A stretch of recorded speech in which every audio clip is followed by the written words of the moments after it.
information of the avatar just by seeing. And that is, the entire body can silently and without moving receive what is happening elsewhere through a process of direct observation, experiencing the superconscious energy radiated by the avatar.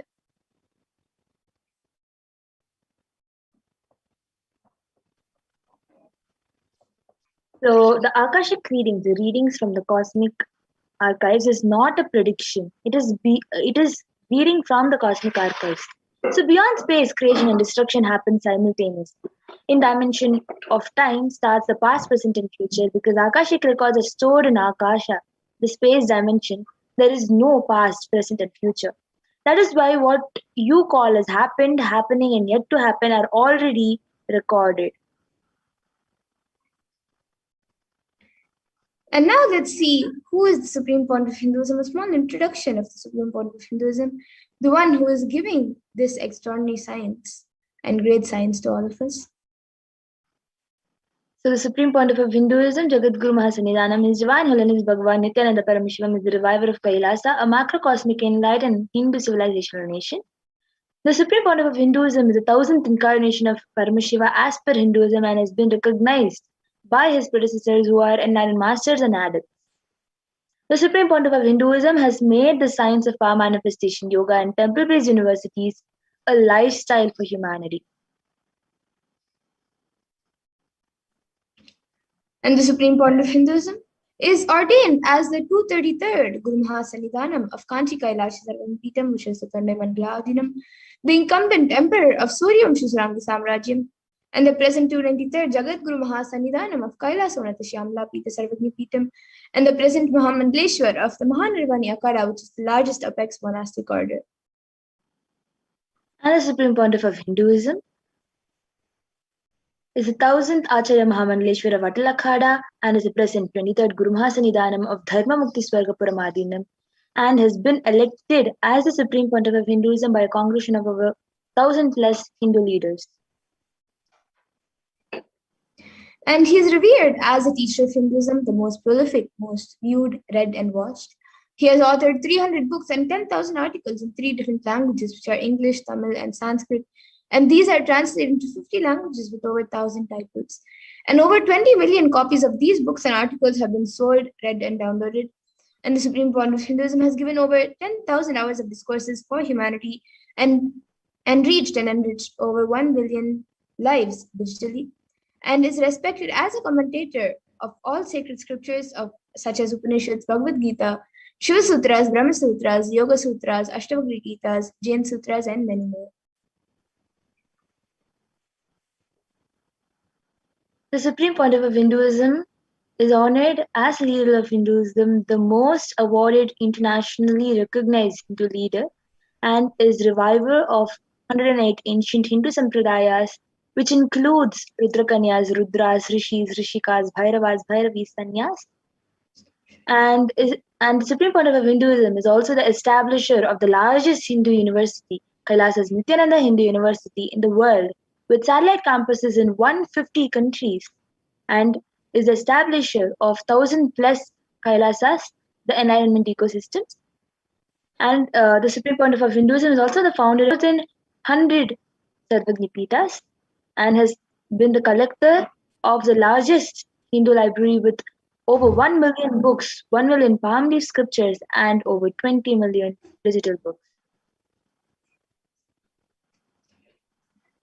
And now with that, we'll be moving to the next segment of this program where we will be seeing a live demonstration of the extraordinary Shaktis, the divine powers.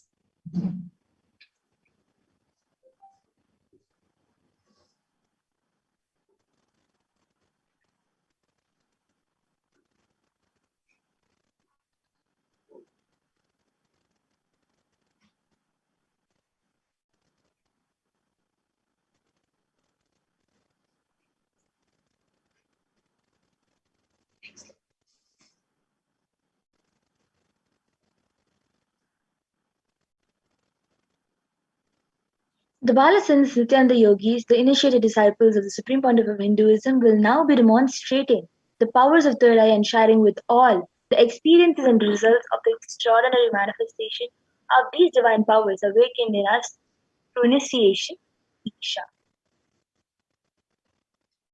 And in today's Bhava Darshan, all of you will be receiving the initiations into the third eye awakening and various other powers with the grace and blessings of the Supreme Point of Hinduism.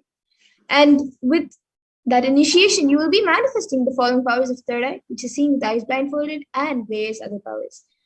And for those of you who might be wondering where the third eye is located and how it works, the third eye is a cosmic browsing center located between the brows, which upon initiation, one can effortlessly express powers and see through the third eye just as you would with your two eyes.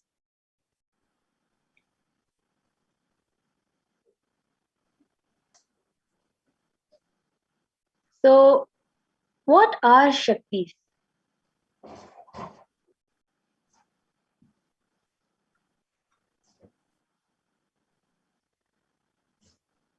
So, in the Vedagamas, the source scriptures of Hinduism, Paramashiva reveals in elaborate detail that every human being is hardwired to be able to manifest 463 plus extraordinary Shaktis, the divine powers. Manifesting powers, these Shaktis are described as a system, method, and science for human beings to explore the various possibilities and powers and have access to various states of consciousness. Shaktis manifest from the fundamental cognition that you are a divine and you need to manifest the divine, and not from the cognition that you are a man and you need to reach divine. And some of you might have heard the term siddhis, as it is a common term used for any type of extraordinary manifestation. So let's look at the difference between Shaktis and Siddhis. Shakti is expressed from the space of enlightenment as a side effect of feeling connection with the divine and high integrity with the Guru and are a source of enlightenment, whereas Siddhis are powers that manifest from tapas or penance and are on the path of enlightenment. A few more differences between the Shaktis and the Siddhis are that Shaktis of Paramashiva manifest through ordinary human beings in an extraordinary way after initiation to the avatar and are permanent, whereas Siddhis are not permanent and may divert you from the space of life. And the source of all these Shaktis, Paramashiva, is the primordial divinity in Hinduism, the ultimate reality and cause, which is self-effulgent, Swayam Prakasha, all-pervading, unchanging, beyond time, space, form, and causality.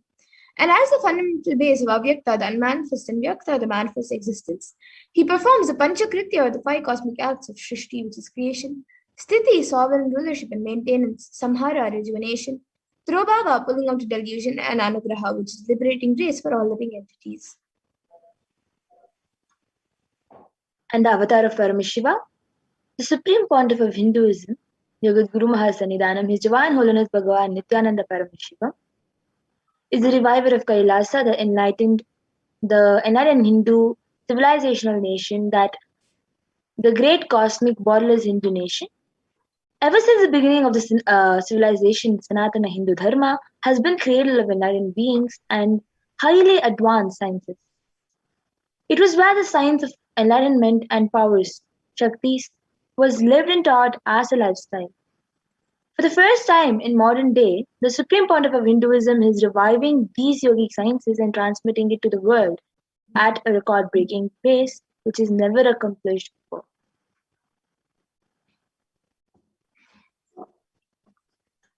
And all of this knowledge, all of these sciences of our manifestation, these Shaktis, are passed down from one generation to the next through the science of Diksha, initiation by enlightened gurus. And this science, where the science that are passed down from one generation to the next, is called the Guru Parampara, the lineage of gurus. And the supreme point of Hinduism, being recognized as an incarnation at a very young age, was trained and taught these sciences to revive the knowledge repositories, initiations, and knowledge repositories for billions to manifest the science of power manifestation from the disciplines of Vedanta, Tantra, Shri Vidya, Yoga and Yogic powers, Mantra Shastra, Siddha Vidya, science of Aushadha, Advaita, Bhakti Yoga, Paramashivoham, and Paramashivoham. And you can all also see all the various gurus who have trained and taught the supreme point of Hinduism ever since he was young, like Mataji Vivekananda Puri, Pundi Swamigal, Yogi Rajogananda Puri, Srinivasa Swamigal, and many more.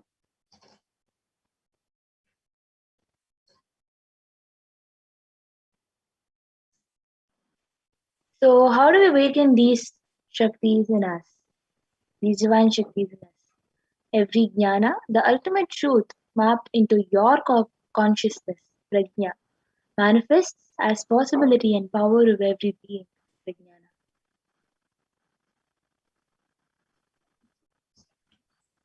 And this science of manifestation is authenticated through four aspects of evidences or pramanas, as told in Sanskrit. The first is the Shastra Pramana, which are the eternal, unchangeable truths revealed in the source scriptures. And then the next is the Apta Pramana, which are the experiences and results of Aptas or authorities of Hinduism, where the Vedic rishis and scientists have time tested and verified these sciences. The next is the Atma Pramana, where or the account of the Supreme Pontiff of Hinduism, Jagadguru Mahasanidanam, His Divine Holiness Bhagavan Nithyananda Paramashivam, this millennium's avatar's personal experience of this power manifestation. The next is the Pratyaksha Pramana or the empirical evidence from the observations and scientific experimentation. And some of you might be wondering, from which source scriptures do we get these sciences from? So we get them from the Vedagamas.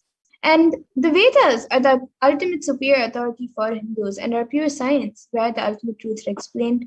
And the Agamas are the scriptures where the applied technology and the applied science is expanded. So the Vedas and Agamas, the Vedagamas, which is a living applied science for Hindus, and the where Paramashiva is described in elaborate detail about the science of power manifestation and many other sciences, is given the status of Shruti as they are directly revealed by Paramashiva. They are the ultimate, eternal, unchangeable truths. And a reference cited from these stars or source scriptures is called the Shastra Pramana.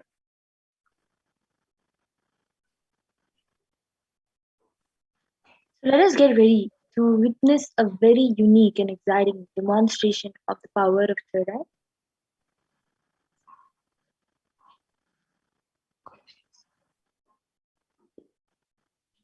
Third eye, the power of seeing through the eyes without through the third eye.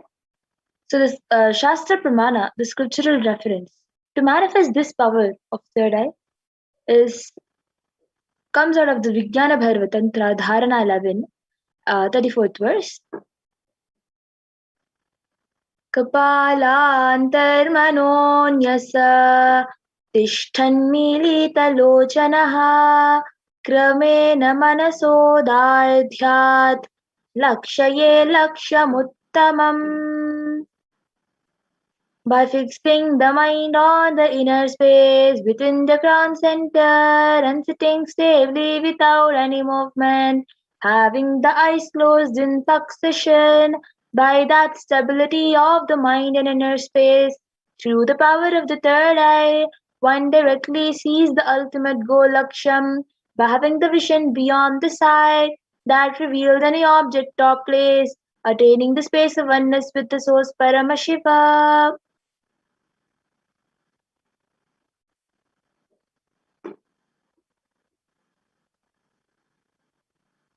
The Apta Pramana where Bhagavan Krishna initiates Arjuna into the power of third eye. न तु मां शक्यसे द्रष्टुमनेनैव स्वचक्षुषा दिव्यं ददामि ते चक्षुः पश्य मे योगमैश्वरम्. Bhagavan Krishna says to Arjuna, but you cannot see my cosmic form with these physical eyes of yours. Therefore, I grant you divine third eye vision. Behold my cosmic opulence. In the Hindu Purana Bhagavad Gita, Bhagavan Krishna initiates Arjuna into the power of third eye to behold Krishna's Vishwarupa Darshan, the vision of his cosmic form. The 11th chapter of Bhagavad Gita, which contains a description of Bhagavan Krishna's cosmic form, is completely narrated by Arjuna as he sees Bhagavan Krishna through the third eye.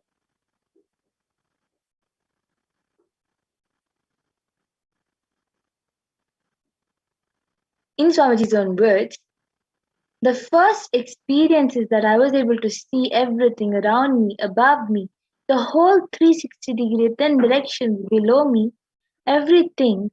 I realized not only I was able to see, I was able to feel, experience all of that as me.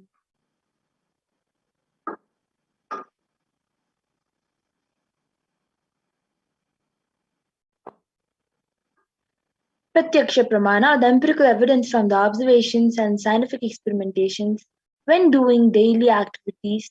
High activity is measured in the brain where the third eye is located. When in deep samadhi state, only third eye region is active and almost 90% of the brain is at peace. It was proven through the positron emission tomography.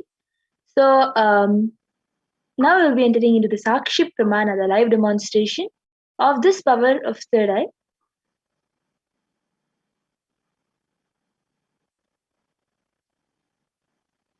This rare sacred science of third eye awakening is being made available to humanity for their ultimate enrichment and conscious evolution by the Supreme Pontiff of Hinduism, Bhagavan Nithyananda Paramashivam, as a living incarnation of Paramashiva.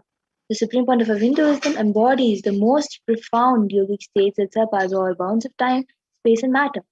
The Supreme Pontiff of Hinduism is gifting this pure great science of third eye awakening, along with many other spiritual sciences through Diksha, initiation.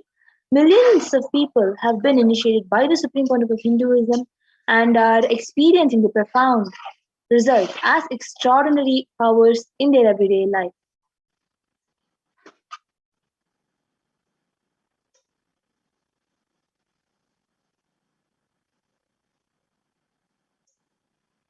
So now we'll be having the live demonstration of this power of third eye.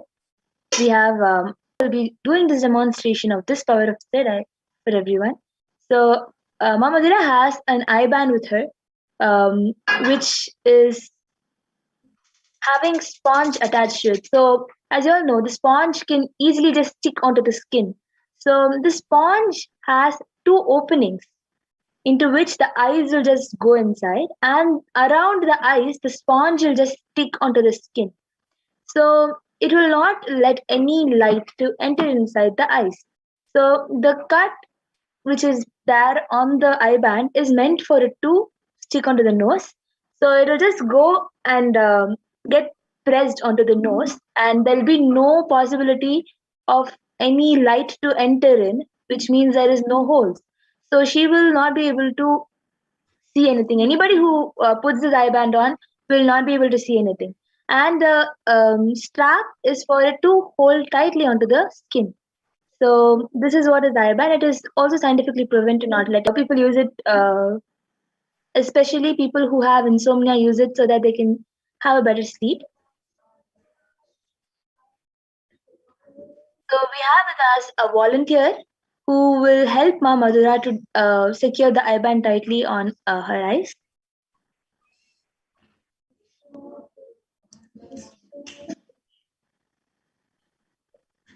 As you all can see, the strap holding the eye band to the face will be placed on the nose and tightly pulled and wrapped.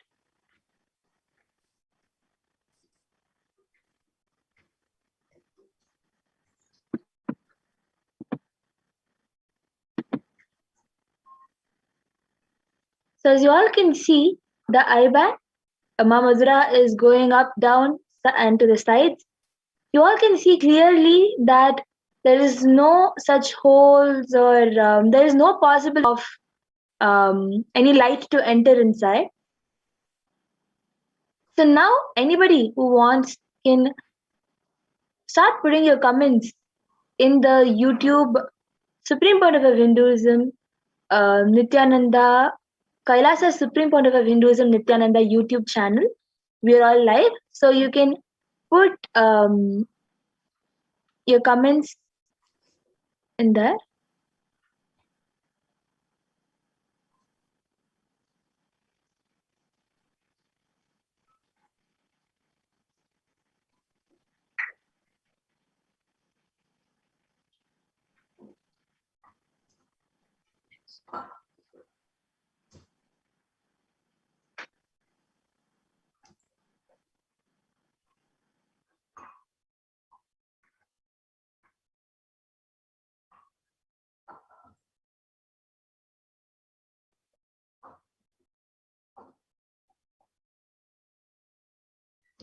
Yes, so we have the last comment from Kritananda who has put Nityanandam, and then before that we have Mahasatya Nitya Bhakta who has donated 99 cents.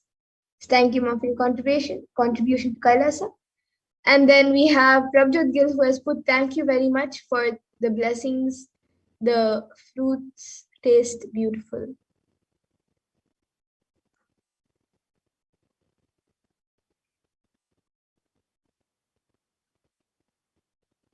Is there anyone else who would like to put in your comments? You can put in your comments.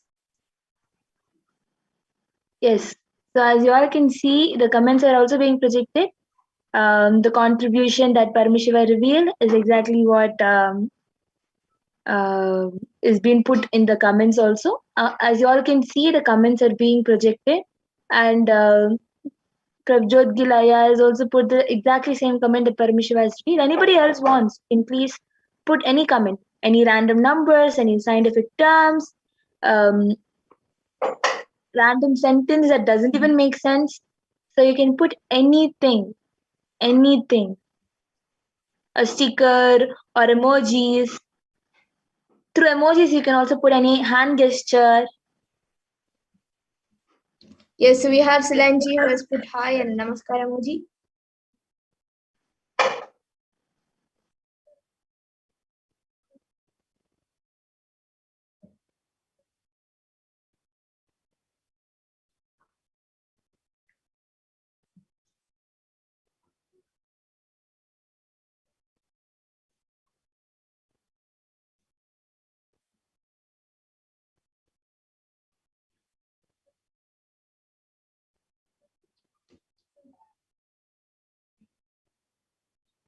And we have another comment from Silanji. She has put upside down smiley face and then a sun emoji and then a smiley face with its eyes closed and a yellow heart.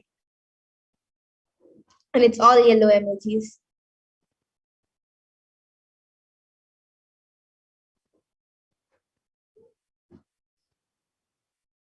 Anyone else would like to put in your comments? You can even put a different language and I can read it or trace out the same thing.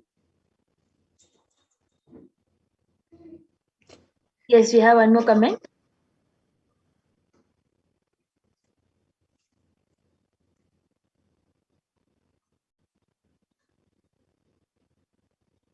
The last comment we have is from Silanji. She has put upside down smiley face, a sun emoji, then a smiley face with its eyes closed, and a heart emoji.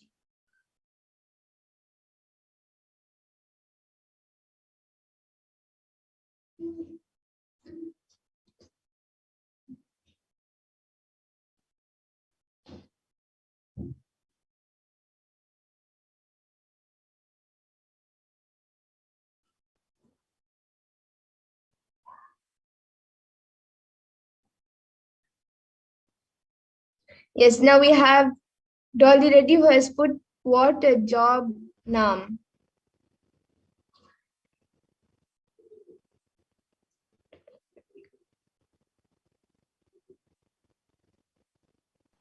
As you can see, my already has exactly put that.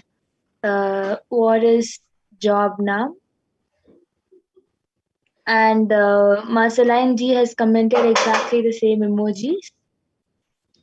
Yes, and now we have Silanji who has put G Jeholai. No, it's a I, then a capital. Okay, it's Hola, ¿cómo estás? So as you all can see, that the different language, whatever is put, is exactly what Parmashiva revealed. Ma Madhura, you can also see what language it is. Yes, that's Spanish. Yes, Ma Salanji, if what third I revealed is correct.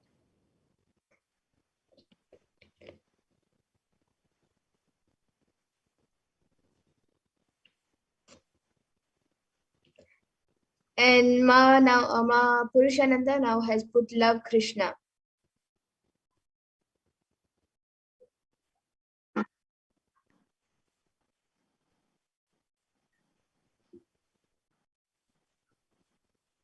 Anyone else who would like to put in your comments? Yes, now you have Ma Silanji has put yes, it's Spanish, and then a smiley emoji.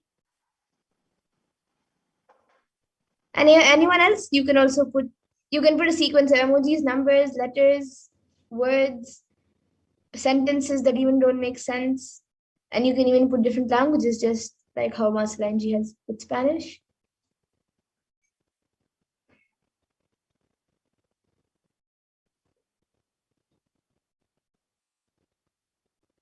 Yes, Ma Dolly, awesome Swamiji, and then Ma Purushananda has put Ma Catherine asking where she should live next. Yes, Ma Purushananda, Ma Catherine can sign up for the Akashic readings, which will be happening every Sunday before during the power manifestation demonstration. It will be happening. So Ma Catherine can sign up and fill the form for that, the consent form, and she can ask Kalbhairava.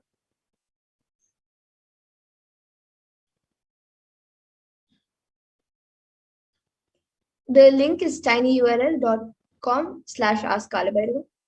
So you can sign up in that link. And we have now Yadnish Dargalkar who has put Nithyanandam.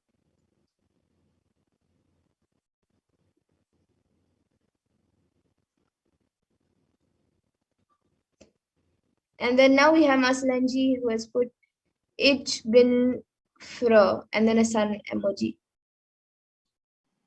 As you all can see, Masalanji's random comment is also correct. Yes, and now Ma Purushananda has put okay, perfect, thank you, Ma. Yes, Ma, you're welcome.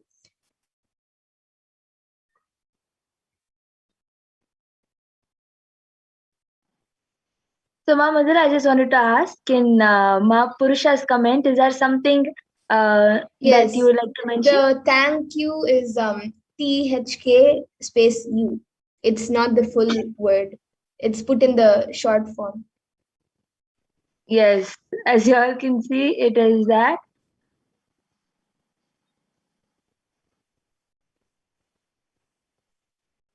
So anything else? Anybody wants to comment? Anything you want, you can comment.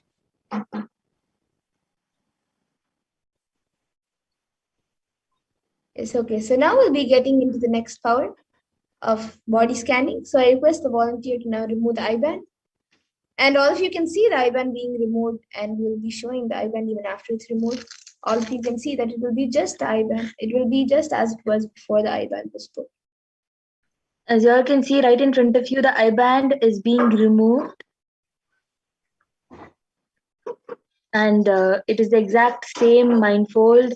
The sheet and the sponge and everything is exactly same. It doesn't have any machine or anything that is revealing her the answers. So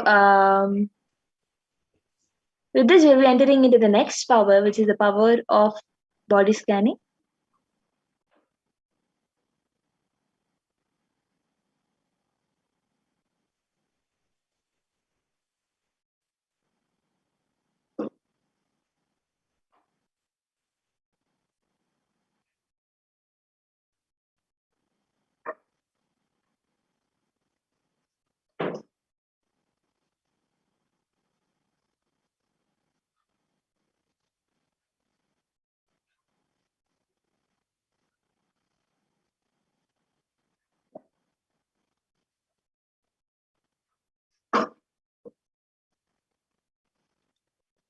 So in this power of body scanning, the power of body scanning,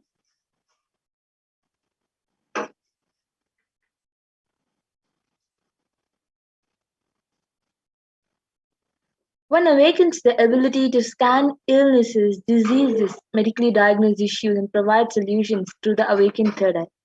So the Shastra Pramana, the scriptural reference to manifest this power of third eye, is Swadehe Jagato Vapi Sukshma Sukshmatarani Cha Tattvani Nilayam Dhyatvante Vyajyate Para. Bhagwan Paramashiva says, cognize deeply that from the subtle to the subtlest constitutive principles of the whole body, Swadeha, or of the whole universe, simultaneously consists of the essential reality. source cause Paramashiva. By the experience of such restful awareness, one becomes complete from all thoughts and the ultimate universal divine power, Para Devi, Adishakti is revealed and the supreme power manifestation happens.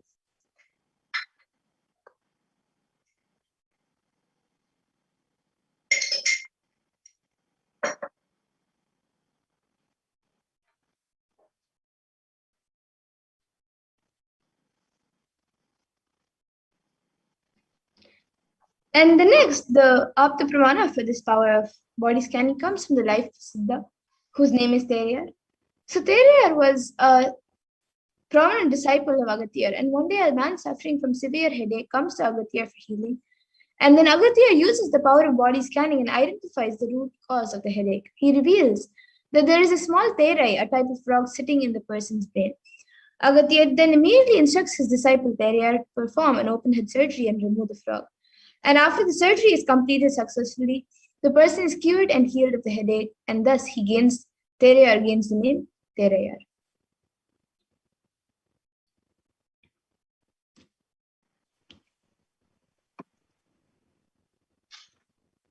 And the Atma Pramana is where on the 22nd December 2021, the Supreme Pontiff of Hinduism reveals how Swamiji uses the power of body scanning. So, paraphrasing the Supreme Pontiff of Hinduism's own words, only when I had the multiple compound hand fracture, I was supposed to go for surgery and therefore for medical checkups related to that. At that time, they detected heavy metal quantity in my different organs. It was revealed that I had been poisoned without a knowledge. I immediately used diagnostic methods instead of medical facilities to study the body condition due to the poisoning.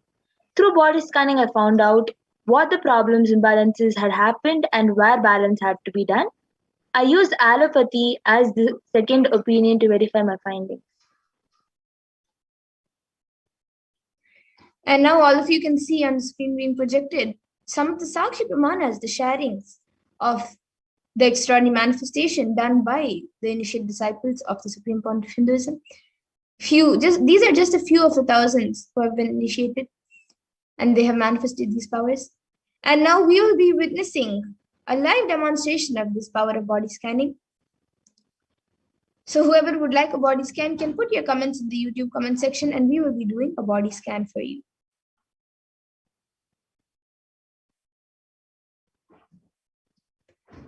Yes, so we have Ma Lu Si Zhang, who has put body scan for me, please. Yes, Ma Pragna, you can start scanning for Ma Lu Zi Zhang. And Ma already has asked, Ma, please do scan for Nithyananda. Got permission.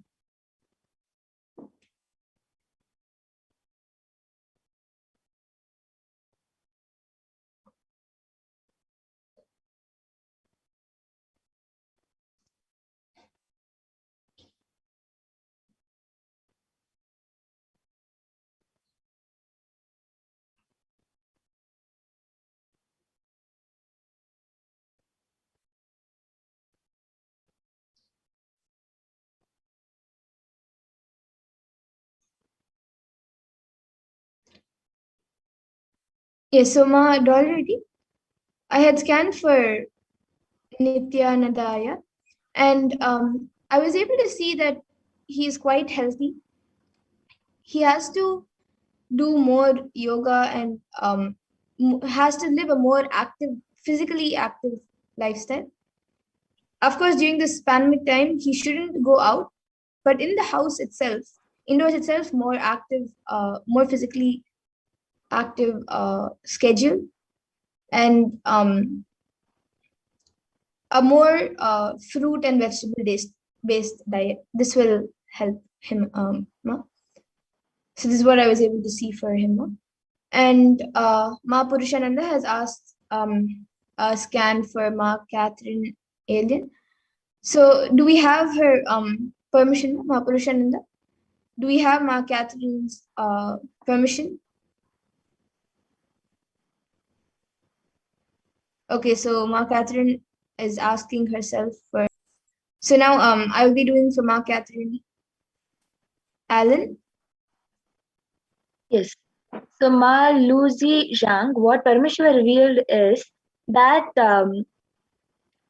there is some kind of air that is compressed inside of you. The compressed air, you need to cleanse your body more in all the manner, um, by doing netra shuddhi, by washing your eyes with eye cup, and do this every day, and also by doing the haritaki and castor oil cleansing. Complete cleansing of your body will release all the excess unwanted compressed air in your body. It is just compressing on your head especially, and that is the reason you're feeling sudden headaches and the feeling of as if your head is going to burst. It's all because of the air that is being compressed inside of you. So what Paramashiva revealed is exactly for you to do steam inhalation, and also have um, do all the shuddhi by cleansing your whole body completely with haritaki, castor oil, netra shuddhi, which is by using eye cup and washing your eyes. So this is what Paramashiva has revealed, and that has gotten back saying yes, ma, yes. Masaline has requested for body scanning for problems. So as Ma Madra is sharing, Pragnana will be doing the attention need problems. Yes, and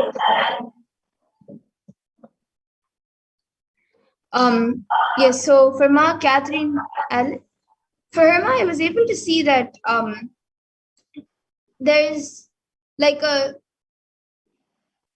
bloating which is happening because there's a lot of pollution in the air which is getting uh, into her body, and that is what I was able to see that is creating like lots of problems in the skin, and especially in the upper body it's creating like the skin is getting little bloated up. So I was able to see for that the solution is to take bath in cold water.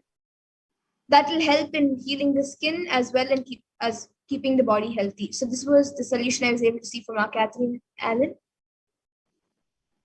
So Ma Yes. Purushanali, you can get back in the comment section if Ma Catherine is able to relate. And Ma Dolly Reddy is asking for Suresh Iyer. So yes, Ma, now I'll be scanning for Suresh Iyer. Yes. So Masaline, for your attention need, what Paramashiva revealed is that you find happiness whenever you sit with yourself. Always you find happiness only from others.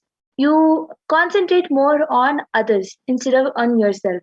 So that is causing you to want that person to give you more of attention, and that is causing you to want somebody else, the third person, to or the second person, to keep giving you attention, and keep um, telling something good about you, or keep praising you, or at least coming and checking on you. So you always want that from somebody else because you are you feel the happiness inside of you only from others. You do not have the true happiness. So for you to experience that real true happiness, what Parmashiva revealed is for you to spend at least 5 hours a day in the Supreme Pontiff of Hinduism, Kailasa Supreme Pontiff of Hinduism, Nithyananda page, listening to satsangs. Listen as many satsangs that Swamiji has talked about depression or about attention. Keep listening to all Swamiji's again and again. Keep playing Mahavakya and center yourself for you, and um, direct your complete cognition for the sake of achieving your purpose. Instead of on somebody else, direct it on yourself. Completely um, dedicated for your purpose and for enlightenment and for Kailasa, for revival what is right. Instead of spending your time just speaking from somebody else attention because you are just focused on them. Instead of focusing on them, focus more on your purpose and direct yourself in Mahavakya, in watching Swamiji satsangs, and that will help you with your attention need problems. Yes. So Silanji, you can get back in the comment section. And Ma Pragya, you can scan for Ma Kayashini. Dolly Reddy has asked for Ma Kayashini. And Ma Dolly Reddy, for Suresh Ayama, I was able to see that he should start drinking turmeric and lemon water every morning and afternoon. Hot turmeric and lemon water. That will help in healing any problem that is there in his body, and it will cleanse his body as well as keep him healthy. This is what I was able to see for Suresh Iyer. And now Ma Mahadvita Charitra has asked, please do a scan for the root patterns. Yes, Ma, now I'll be scanning your body. Ma. Yes, and Ma Pragya will be sharing for Ma Kayashini. Yes. So, Ma Kayashini, for Ma Dolly Reddy, what Parameshwar revealed for Ma Kayashini is that especially in between her brows, right under her eyebrows, she has lots of pain, sudden pain here, right under her eyebrows fully.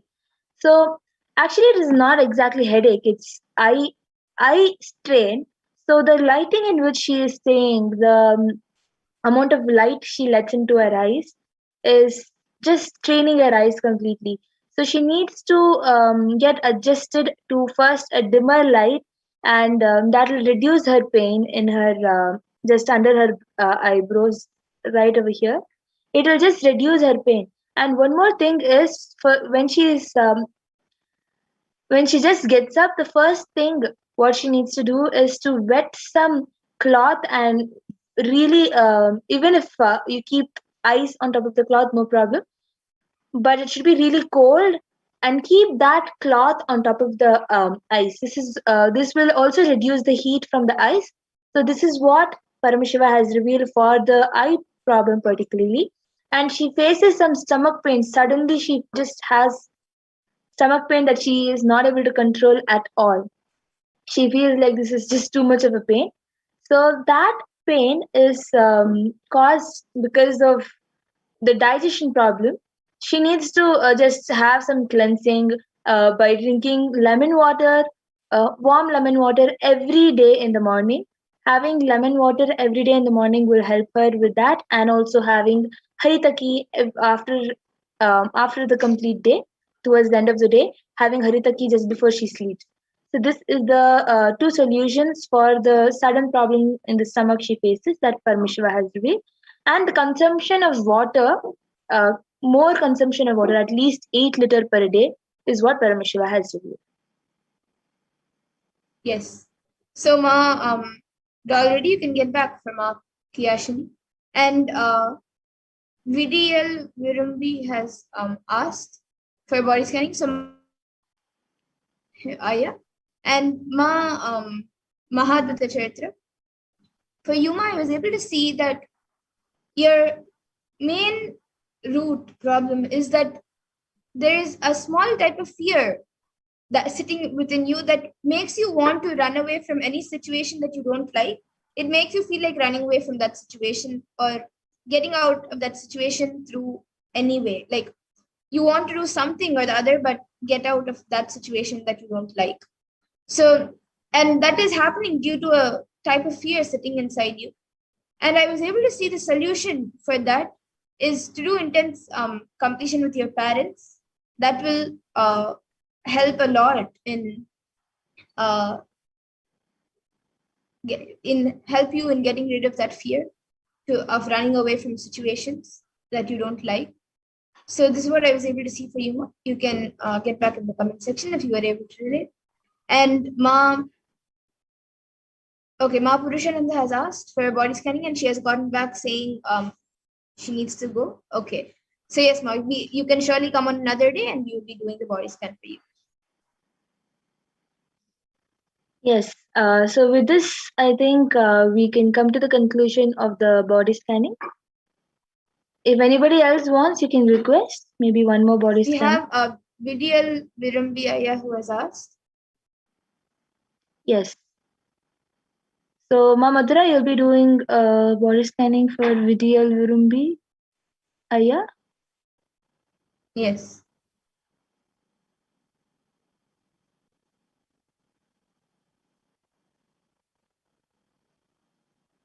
What to use for the eye wash? Saline water. No, Ma, you can use normal water also.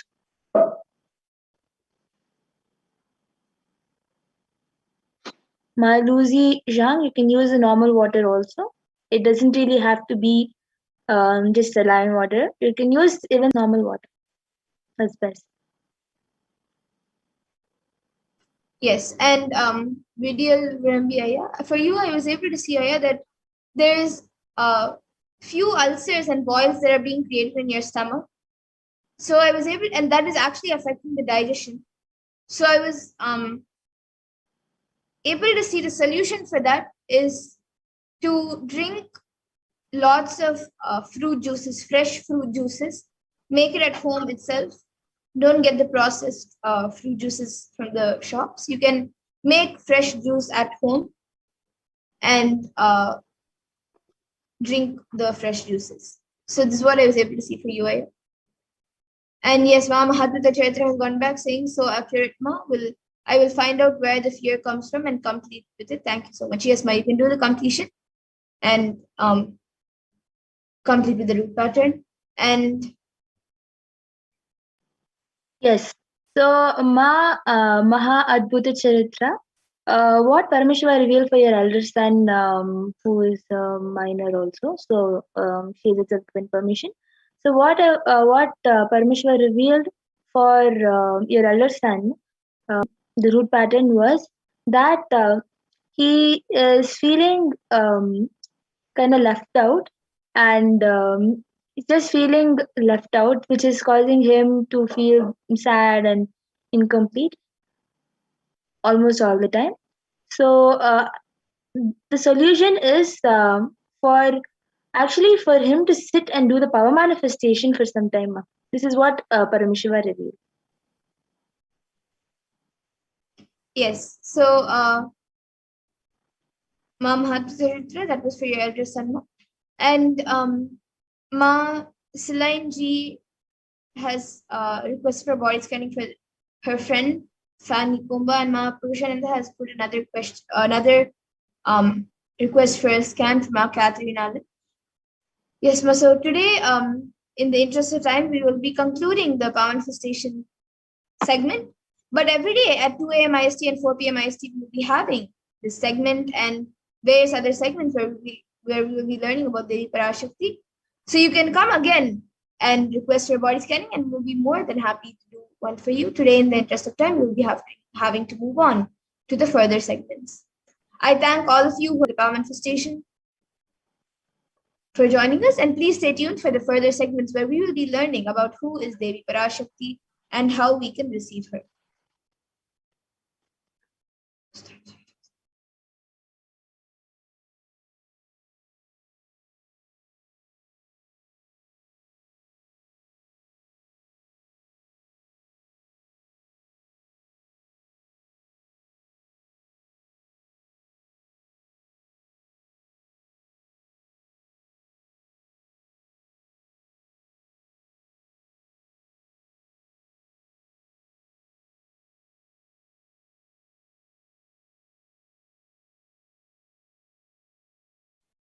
Yes, so now in this segment, we will be learning about who is Devi Parashakti, the divine feminine consciousness.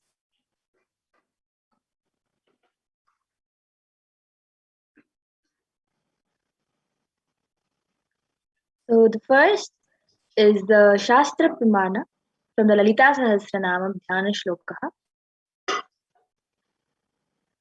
सिन्दूरारुणविग्रहां त्रिनयनां माणिक्यमौलिस्फुरत् तारानायकशेखरां स्मितमुखीमापि नवक्षोरुहां पाणिभ्यामलिपूर्णरत्नचषकं रक्तोत्पलं बिभ्रतीं सौम्यां रत्नघटस्थरक्तचरणां ध्यायेत् परामम्बिकाम्. The Divine Mother is to be meditated upon as shining in a vermilion red body, with the triple eyes, sporting a crown of rubies studded with the crescent moon, a face all smiles, a splendid bust, one hand holding a jewel cup brimming with mead, and the other twirling a red lotus. And another Dhyana Shloka, which also comes from the Lalita Sahasranama Dhyana Shloka. Arunam karunam tarangatakshim dhritapaşankuşapuşpabanachapam animadibhiravritam ayukaihi rahamityeva vibhabaye bhavani. And the translation for this verse is, I meditate on the great empress. She is red in color and her eyes are full of compassion. She holds the noose, the bow, and the flowery arrow in her hands. She is surrounded on all sides by power self within me.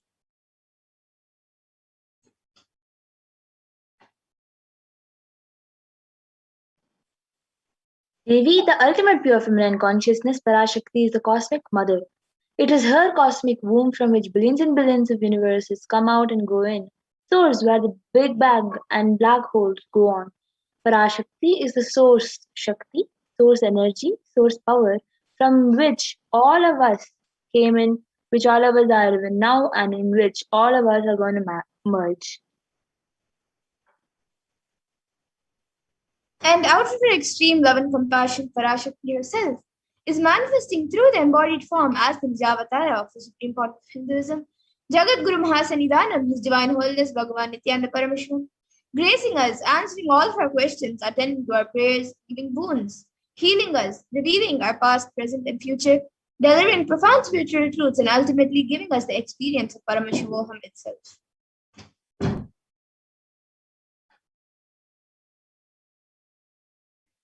In the words of Devi Parashakti herself, raising as Omkara, expressing as Vedas and Agamas, blossomed as Srimkara, filled as Parashodasi, living in 40 triangles, the Kailasa Swamini, who is in Kailasa, Shripura Chintamani Parashodasi, sitting as part of Paramashiva, Parameshwari, who rules the world, Paramashakti Manonmani, Meenakshi. As Nithyananda, I took Nijavatara here to give good boons to everyone, to bestow all goodness. Hiranyagarbha Swarupini, Brahmanda Yomini, Shami, Chandramauli Rapala, Aparna Uma Parvati, Savitri, Navayavana, Samraja Lakshmi Parameshwari, Parashodasi, Meenakshi, taking the form of Nithyananda. I came here as Nijavatara. With great compassion, I am blessing listen people to do good to all of you. I took the form of Nithyananda and came down as Nijavatara. And Devi Parashakti also beautifully says in her own words, raising in Omkara, blossoming as Shiva, Shiva manifesting as source of existence, powers of existence, expression of existence. From the oneness of Om, blossoming into two as Prakriti and Purusha, blossoming as three Shaktis, Icha, Kriya, and Jnana, growing as four Vedas, expanding as five Panchabhutas, beyond six chakras, filled as gotras of seven rishis, expanding as eight directions, existing as nine grahas, blossoming as 10 indriyas, being as 11 ritras, creating all the worlds, bringing life to tell and make truth blossom and to do good. Parashodasi, Meenakshi, in the form of Nithyananda, I came to bless every one of you.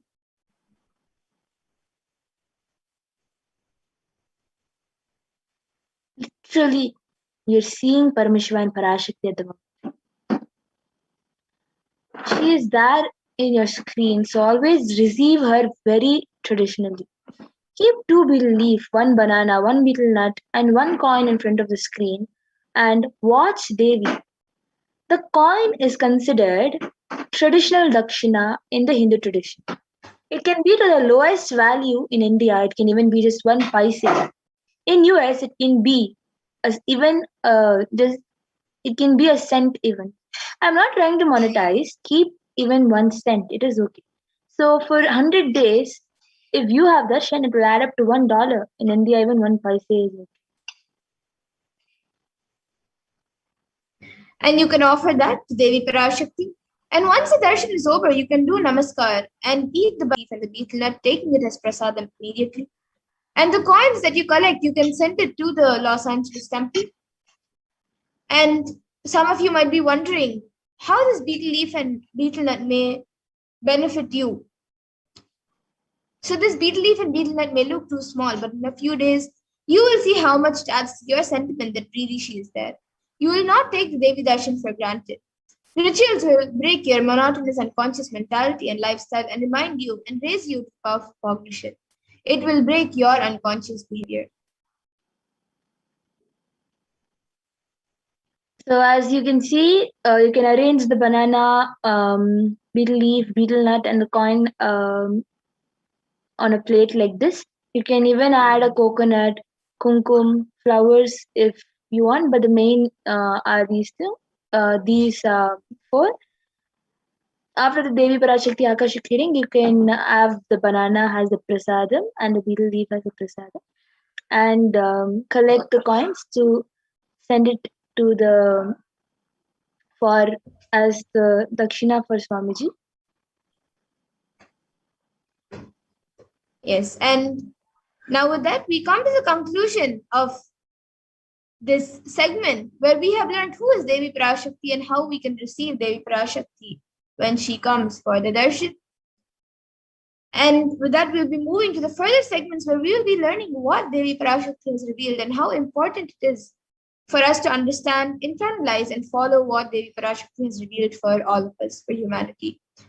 So we'll be moving on to the further segments after a really short break, so please stay tuned.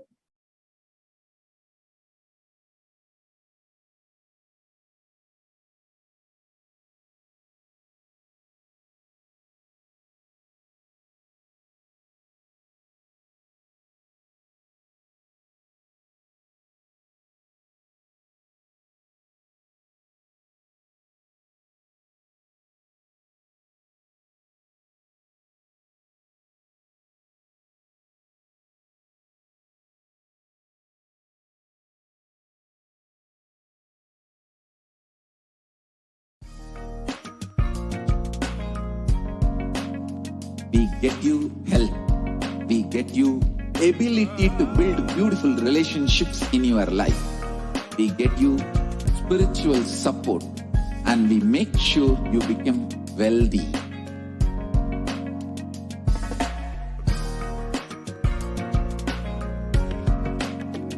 We won't stop giving you just good life. We will literally not stop till you live in life. Manifesting the state of Paramashiva, space of Paramashiva, powers of Paramashiva, being of Paramashiva.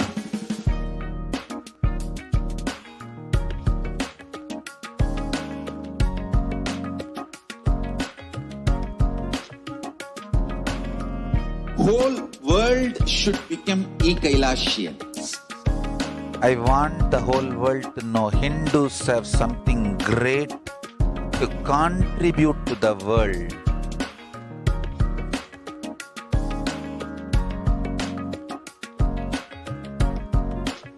We have something great to contribute to the world. Let us do that.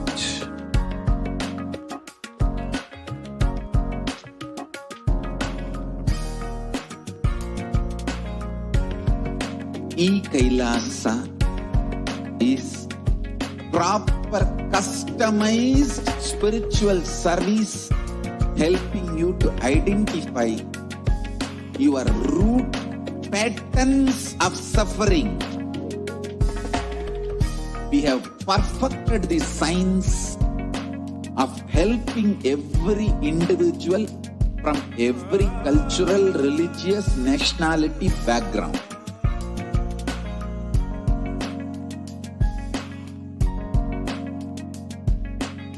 You will have lowest reactionary assumptions, highest awakened response, alive response for life continuously.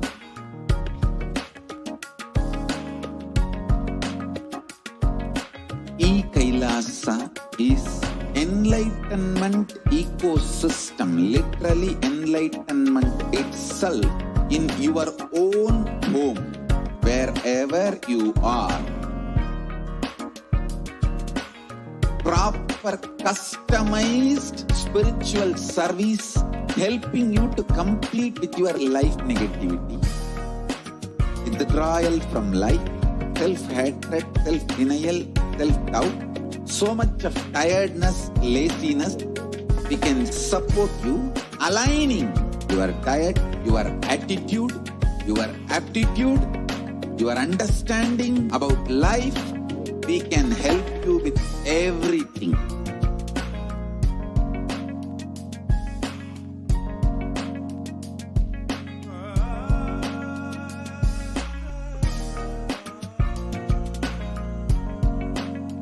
If you are interested in enlightenment, we will immediately bring this to you. If you are not interested, we will explain the whole science, inspire you and make you interested in enlightenment time. We need to cater this enlightenment science to the whole world wherever they are, because enlightenment is the birthright of all human beings. Kailasa is responsible to provide that to all human beings.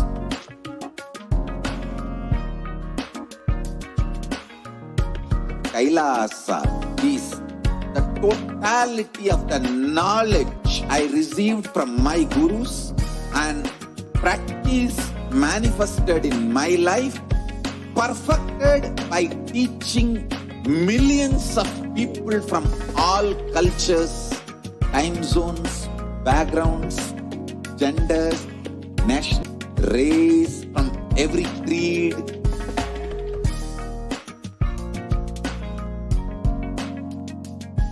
So this absolutely perfected knowledge available to you, served to you in your home, without even you moving out of your couch, free of cost.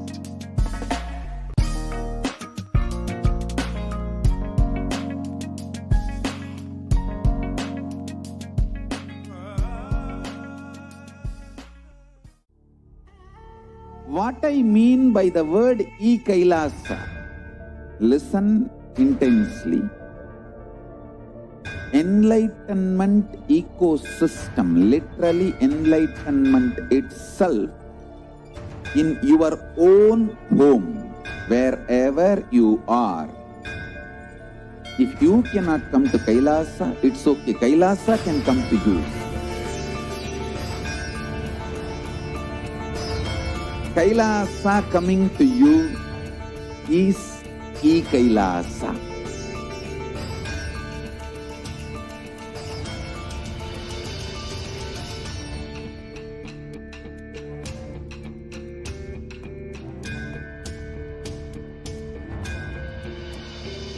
I will revive Hinduism. I am a Hindu revivalist, not by any revolution, but by evolution.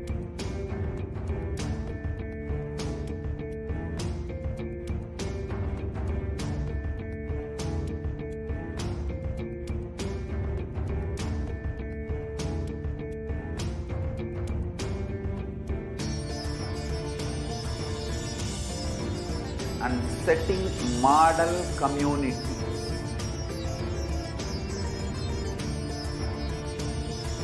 Kailasas, enlightenment ecosystems, Sarvanya Pitas all over the world.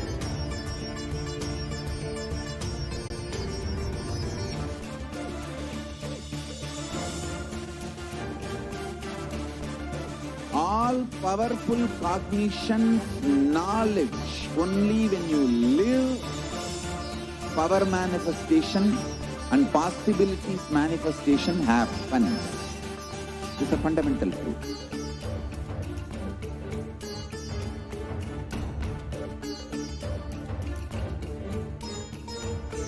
Hinduism cannot live exclusively as one sampradaya. No.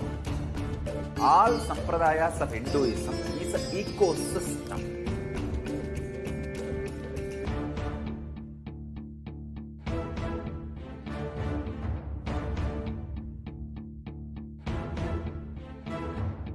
So don't keep quiet thinking that if one sampradaya is attacked, only that sampradaya is going to be affected. All of us are ecosystem.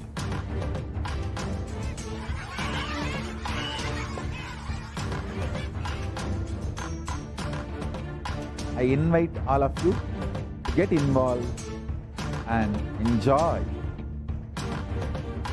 Hinduism by the principle of Dharmo Rakshati Rakshitaha. When you protect Dharma, Dharma protects you. We will make the whole planet flourish spiritually. The spiritual prosperity will happen to the whole planet. We all have to coexist together.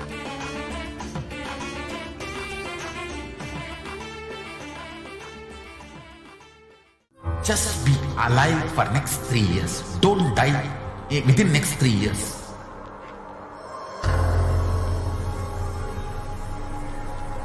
Just don't die within next 3 years. Be alive. Somehow be alive. I'm working sincerely. I will reach you somehow. Somehow I will reach you. It's my commitment to humanity.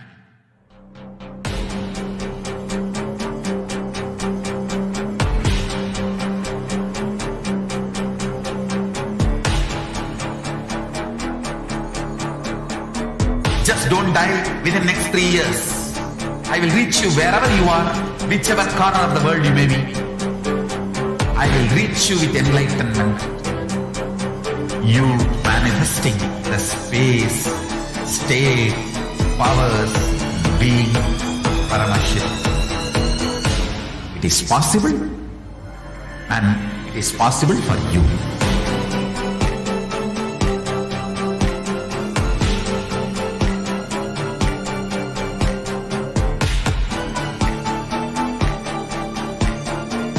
Paramashivoham will reach you with enlightenment science. I know he is going to do the job. Just be alive for next 3 years. Nothing else.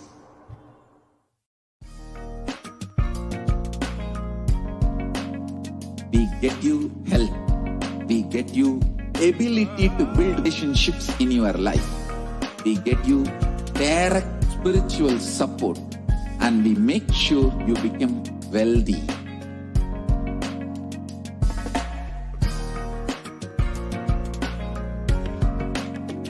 We won't stop giving you just good life. We will literally not stop till you live enlightened life. Manifesting the state of Paramashiva, space of Paramashiva, powers of Paramashiva, being of Paramashiva.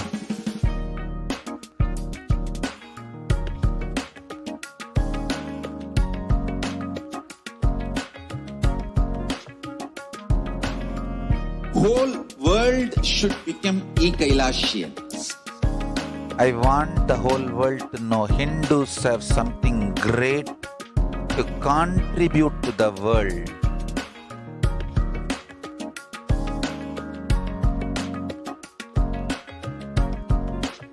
We have something great to contribute to the world. Let us do that.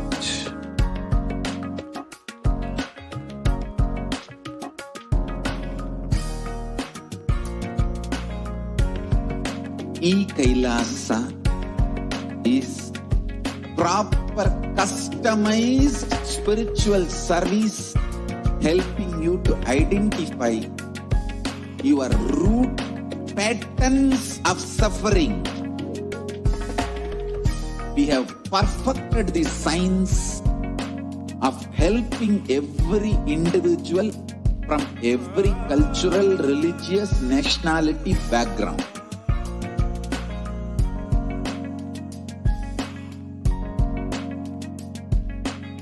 You will have lowest reactionary assumptions, highest awakened response, alive response for life continuously.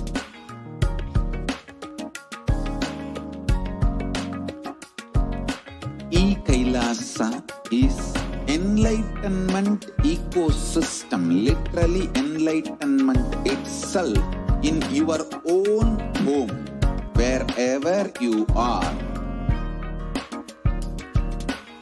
Proper customized spiritual service helping you to complete with your life negativity, withdrawal from life, self-hatred, self-denial, self-doubt, so much of tiredness, laziness. We can support you, aligning your diet, your attitude, your aptitude, your understanding about life. We can help you with everything.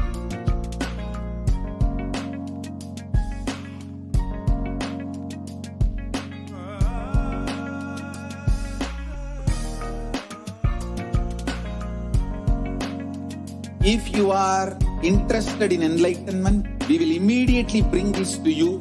If you are not interested, we will explain the whole science, inspire you and make you interested in enlightenment science. We need to cater this enlightenment science to the whole world wherever they are, because enlightenment is the birthright of all human beings. Kailasa is responsible to provide that to all human beings.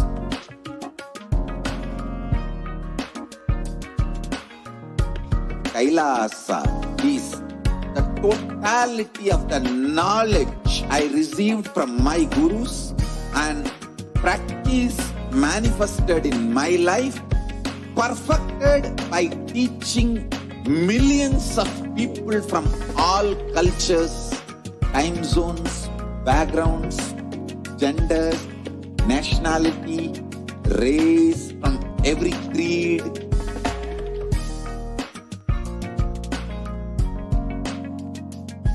So this absolutely perfected knowledge available to you, served to you in your home without even you. Nithyanandam, welcome back, dear viewers. Now we will be entering into the next segment where we will learn some of the revelations made by Devi Parashakti. Over the last several months, Devi has been continuously gracing us, blessing us, and continuously guiding us. So let us see some of the revelations made by Devi Parashakti for humanity to guide us through this pralaya.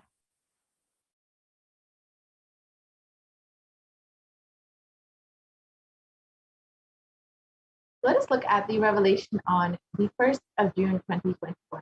We can look at the translation for this revelation. And Devi said, "Listen carefully what is being said, daughter. You are one of the beings who came down from Kailasa to be a co-sailor and to serve the world protected from the terrible corona.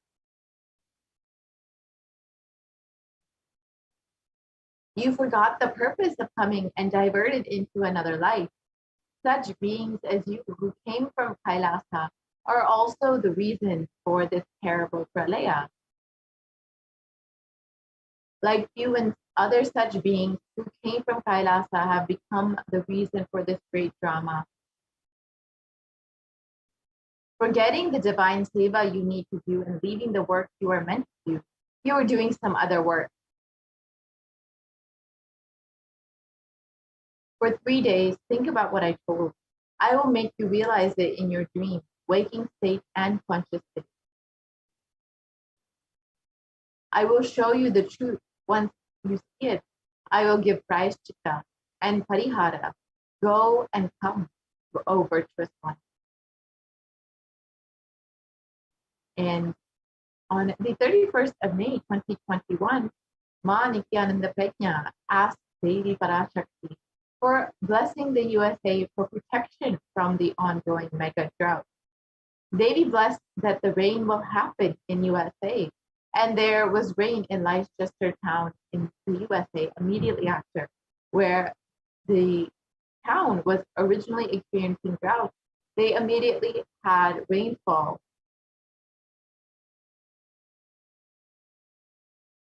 And here is the news before Devi's revelations about the drought conditions in the spring of 2021 and the persistent dryness in the West that was exacerbated by the region's mega drought.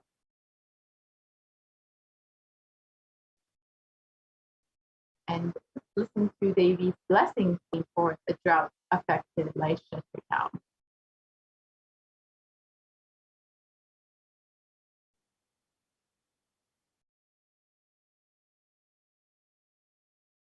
Sorry, I don't think the audio is shared.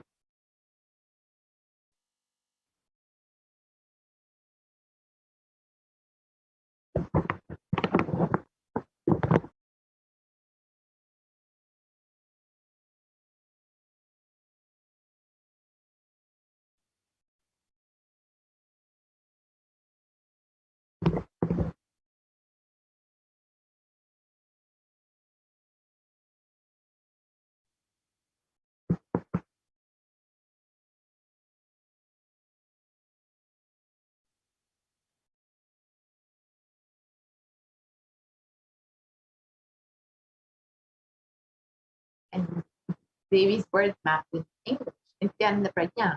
See right now, it has started showering. Huge rain will be showered. Suffering will be solved.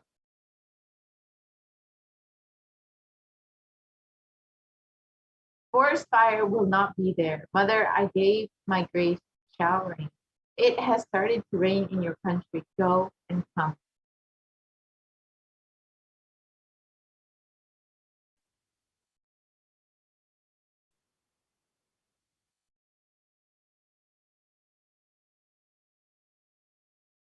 And let's listen to Devi Parashakti's revelations on the sacred secret of Hindu birth.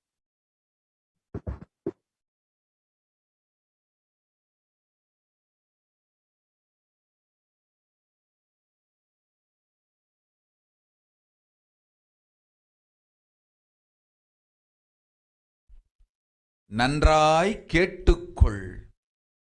உன் கேள்விக்கு உன்மூலமாய் உலகெங்கும் இருக்கும் இந்துக்கள் எல்லோர்க்கும் அளிக்கின்றேன் உத்திரம்.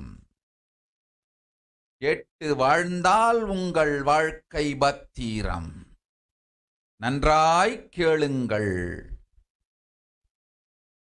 பிறப்பின் ரகசியத்தை பிறப்பிலா பெருமை உடைய பரமேஸ்வரி சொல்லுகின்றேன் கேளுங்கள்.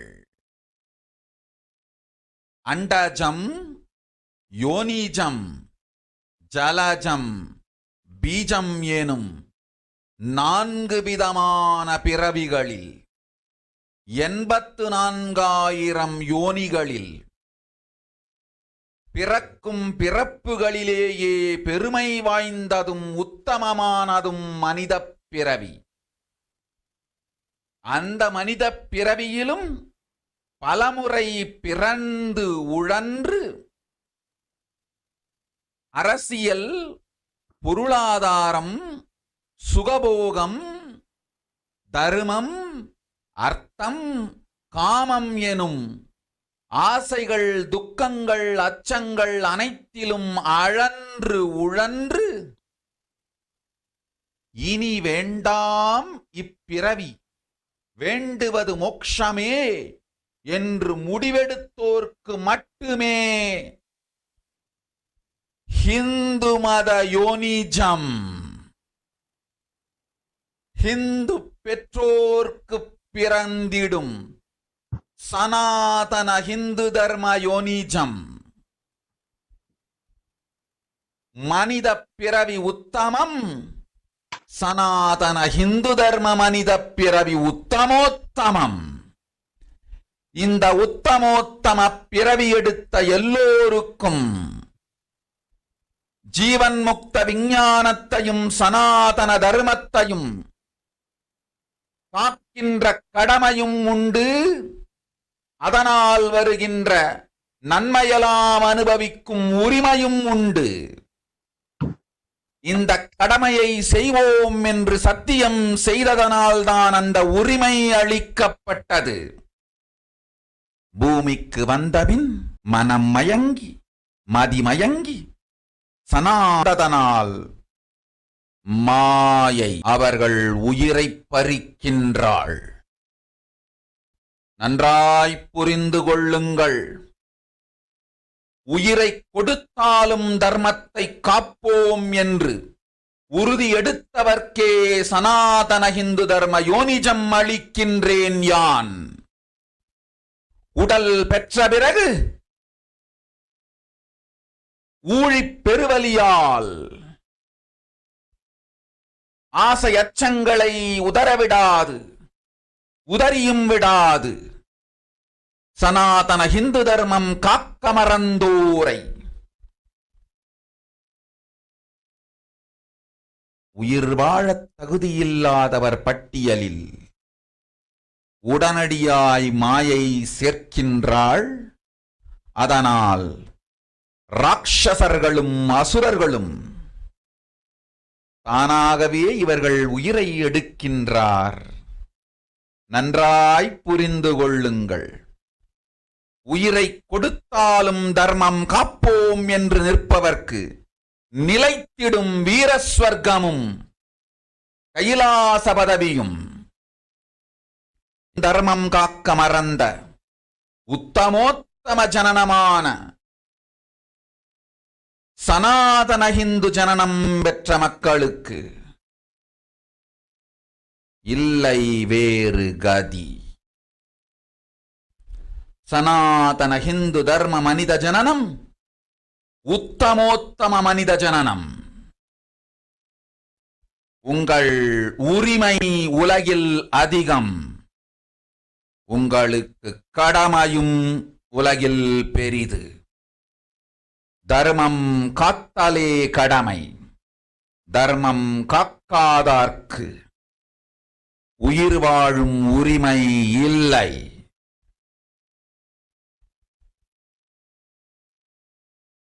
நன்றாய் புரிந்து கொள்ளுங்கள்.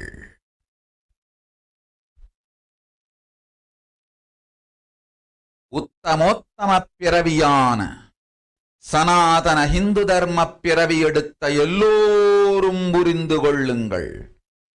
உங்கள் வாழ்வின் முதற்கடமை தர்மம் காத்தல். தர்மம் காக்க தர்மம் உங்களை காக்கும். சனாதன இந்து தர்மம் காக்க மறந்திட்டால் வாழும் உரிமையை நீங்கள் இழந்து விடுகின்றீர்கள். அதற்கு மேல் வாழ்ந்தென்ன அழிந்தென்ன? பூமிக்கு பாரம் குறையட்டும் என்று அசுரர்களும் ராட்சதர்களும் உங்களை உண்டு தீர்க்கின்றார்கள். அதையும் மாயை கண்டு சும்மாவிருப்பாள். பிரபஞ்ச ரகசியத்தை, பிறவியின் ரகசியத்தை உலகிற்கெல்லாம் உத்தரமாய்ச் சொல்லிவிட்டேன். புரிந்து வாழ்வில் நடந்து உயிரை பத்திரமாய் பார்த்துக் கொள்ளுங்கள். அன்னை சொல்லும் அருள் சத்தியம் இது. ஓம் ஓம் ஓம்.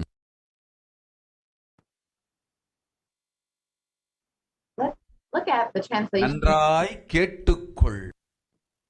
Listen, Andajam, Yonijam, Jalajam, Bijam.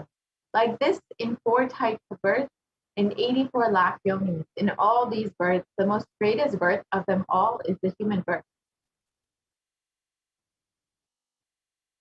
Even in that human birth, being born and toiled many times. After getting burnt and toiled in politics, in finance, in luxuries, in dharma, artha, kama. And those who decide of not wanting this birth, wanting only moksha, only those who have Hindu dharma yonijam, the Sanatana Hindu dharma yonijam of being born to Hindu parents.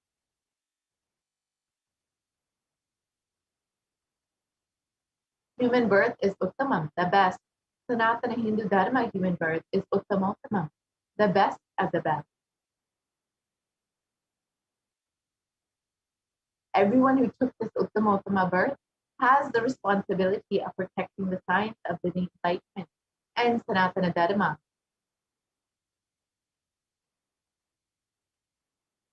And also they have the right of experiencing its benefits. This right was given to them because of their commitment by them to do this responsibility. After coming to Bhuloka by getting mentally deluded and forgetting the Dharma, protecting Sanatana Dharma, Maya, she is taking away all their souls. Understand carefully, I am giving the Sanatana Hindu Dharma Yonijam only for those who gave the commitment of protecting Sanatana Dharma, even by giving their life. After getting the body because of painful delusion, not dropping fear and greed for those who forgot to protect Sanatana Hindu Dharma, Maya, she will immediately add them all to the list of those who are not worthy of living. Therefore, Rakshasas and Asuras are automatically taking away their life. Understand properly, for those who stand that even by giving their life, they will protect Dharma, will permanently have Virasvarga and Kailasa Padavi. For any reason, people who forgot to protect Dharma, having the Uttamottama birth of Sanatana Hindu birth, there is no other way for them.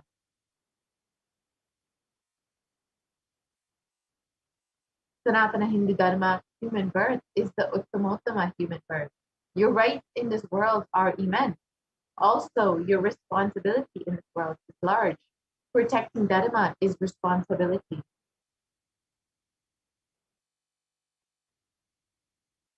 Those who do not protect Dharma, they do not have the right to live. Understand properly, all those who took the Uttamottama birth, which is the Sanatana Hindu Dharma birth, all of you understand.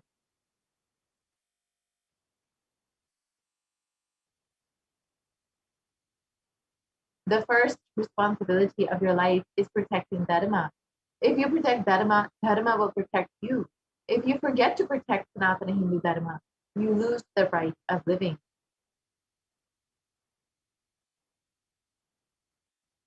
After that, what bothers whether you live or get destroyed? Asuras and Rakshasas will eat you, so that the burden on earth is reduced. Seeing that, Maya, she will be quiet.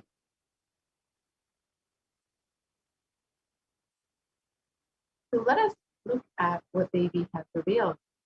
As many of us know, an overwhelming majority of Hindus, 94%, live in one country, which is India. The largest population of Hindus outside of India is Nepal, which is 2% of all the Hindus. And in Bangladesh, there are around 1% of the Hindus in the world. And 90% of Hindus are in India.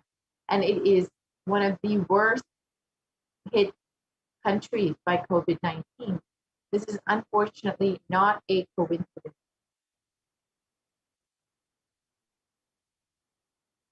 And in the New York Times, it states that the actual figures of people who are affected by COVID-19 is much worse than is what is being reported in the Indian media.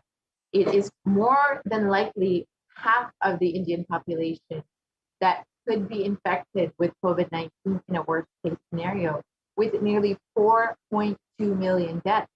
Now, to give an understanding, there are nearly 4 million deaths worldwide currently that are accounted for COVID-19. However, it's estimated that in a worst case scenario, the deaths in India alone could be 4 million, which would mean more deaths in India due to COVID-19 have occurred than all over the world combined.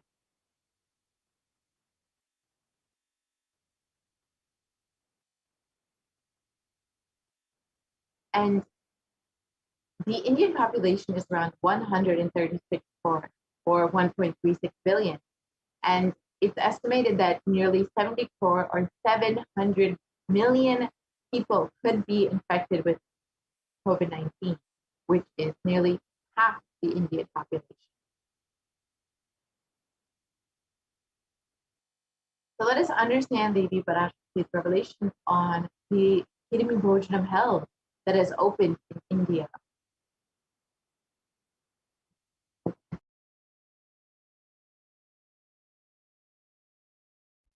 நீ சொல்லும் நபர்கள் போடும் சண்டை சச்சரவெல்லாம் எரியும் பெருநெருப்பில் இருக்கும் இரண்டு எலிகள் போடும் சண்டை போன்றது.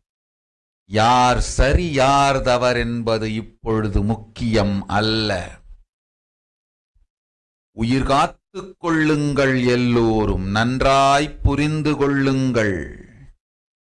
நன்மையைச் சொல்லுகின்றேன், உண்மையைச் சொல்லுகின்றேன்.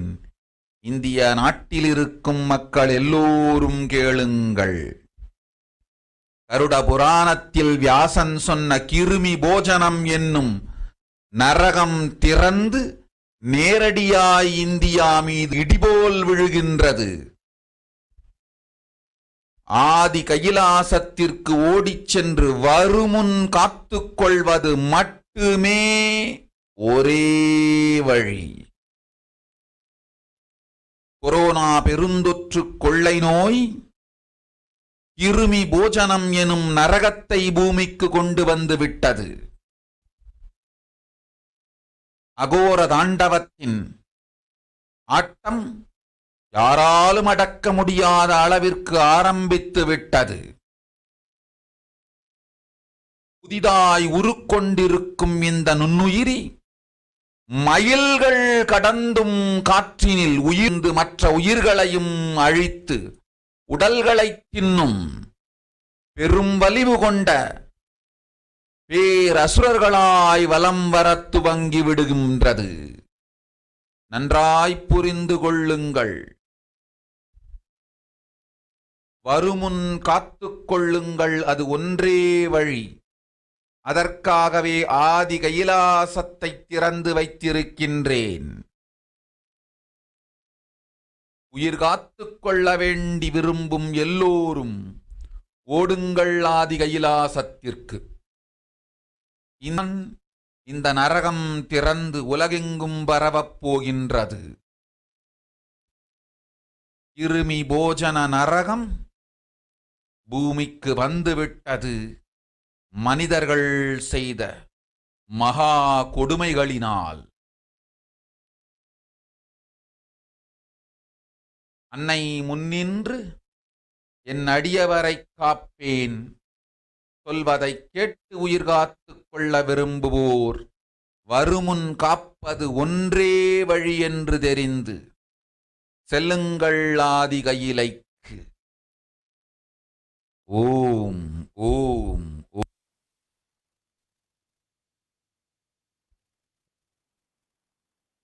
And the translation of Devi Parashakti's revelation.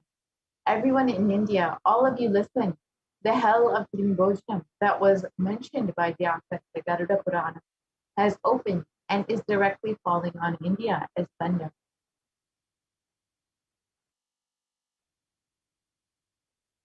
Running to Adi Kailasa and seeking protection from it is the only way. Deadly corona life-taking disease has brought the hell known as Hidimi Bhojanam to earth.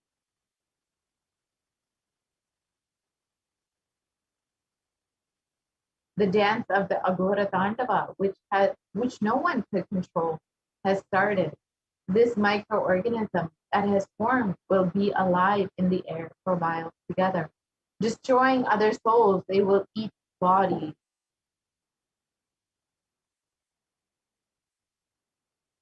It has started roaming as great demons with tremendous strength. Understand properly, prevention is the only way.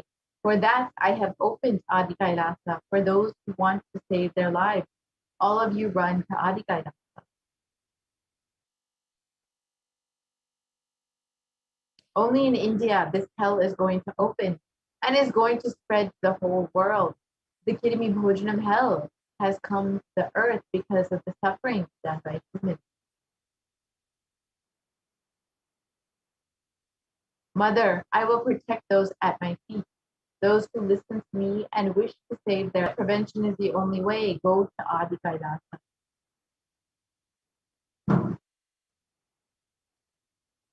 So let us look at what is Kirimi Bhojam.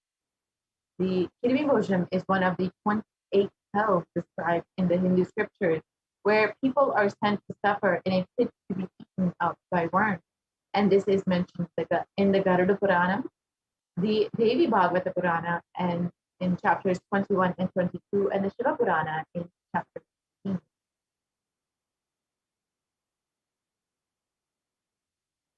And it is also mentioned in the Skanda Purana in chapter 12, chapter 2 and chapter 30, and in the Brahma Purana in chapter 20, and in the Padma Purana in chapter 48. And the description of this Kirimi, O excellent sage, above the nether regions are the hells where the sinners are scorched. Listen to their description from me.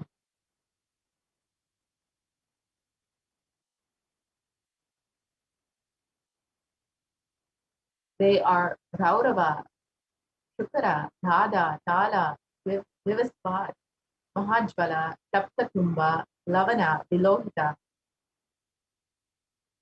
The river Vaitarani consists of the putrid stuff flowing in it.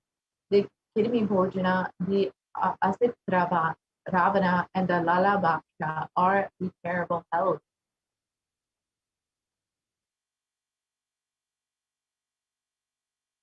And let us listen to what Devi has revealed about the Padayatra that would save India.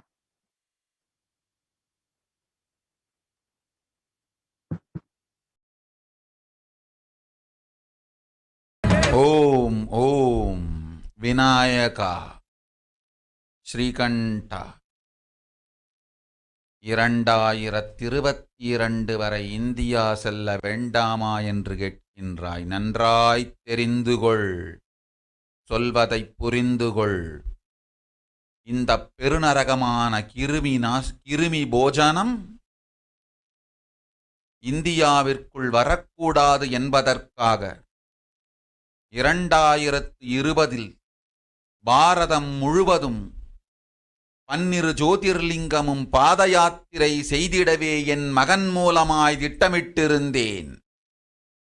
படுபாவிகள் மாலுமியை ஊர்விட்டு துரத்தினார்கள். என்ன நடக்கிறதென்று பார்.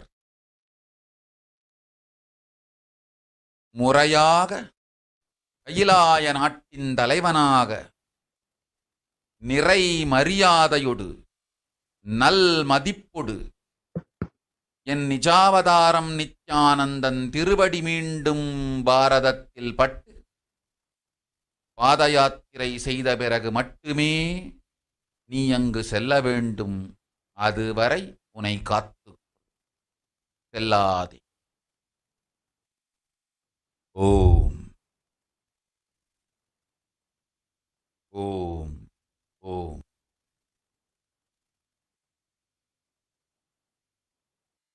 In the translation of Devi's revelation, you are asking whether or not to go to India until 2020. Know properly. Understand what is said.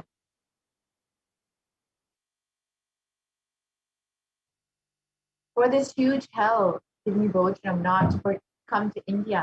In 2020, I had planned to do the Padayatra throughout India in the 12 Jyotirlingas through my son Swami. They drove the sailor away of the ship. See what is going to happen. Properly, as a leader of Kailasa nation, with complete respect, with good regard, when my Nijavatara Nithyananda's feet touch on Bharata.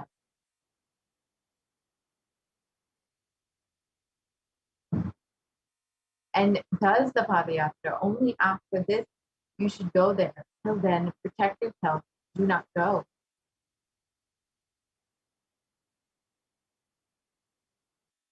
So let us listen to Devi Parashakti's revelations on the solution for the suffering of the Pralaya. அடுத்த சில மாதங்களில் 1000 அல்ல, லட்சம் அல்ல, கோடியில் உயிர்கள் பலியாகும். இந்திய நாட்டினில் கோடியில் உயிர்கள் பலியாகும். உண்மையை சொல்லுகின்றேன், நன்மையை சொல்லுகின்றேன். தேடிக்கொள்ளுங்கள் உங்கள் வாழ்க்கைக்கு பாதுகாப்பை. ஆதி கைலாசத்தை நிர்வகிக்கும் அன்பர்களே, நன்றாய் கேளுங்கள். 12 ஆண்டுகளுக்கு முன்பாக வரப்போகும் இந்த மாபெரும் பிரளயத்தை தெரிந்து கொண்டு உலகில் இருக்கும் எல்லா ஔஷத சக்திகளையும் ஒன்றாய் திரட்டி நவபாஷாணத்து நிறுத்தி ஆனந்த லிங்கமாய் வைத்திய சரோவரத்தில் ஸ்தாபித்து வைத்தேன். வருகின்ற குரு பூர்ணிமையோடு 12 ஆண்டுகள் அந்த ஞான ரசவாதம் பழுத்து முதிர்ந்து முழுமையான நவபாஷாண லிங்கமாய் மலர்ந்து விடுகின்றது.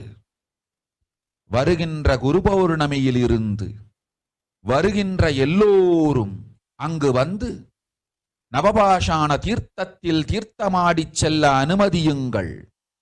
அதற்கு வகை செய்யும் விதத்திலே நல்ல முறையிலே எல்லா நன்மையும் செய்து வையுங்கள்.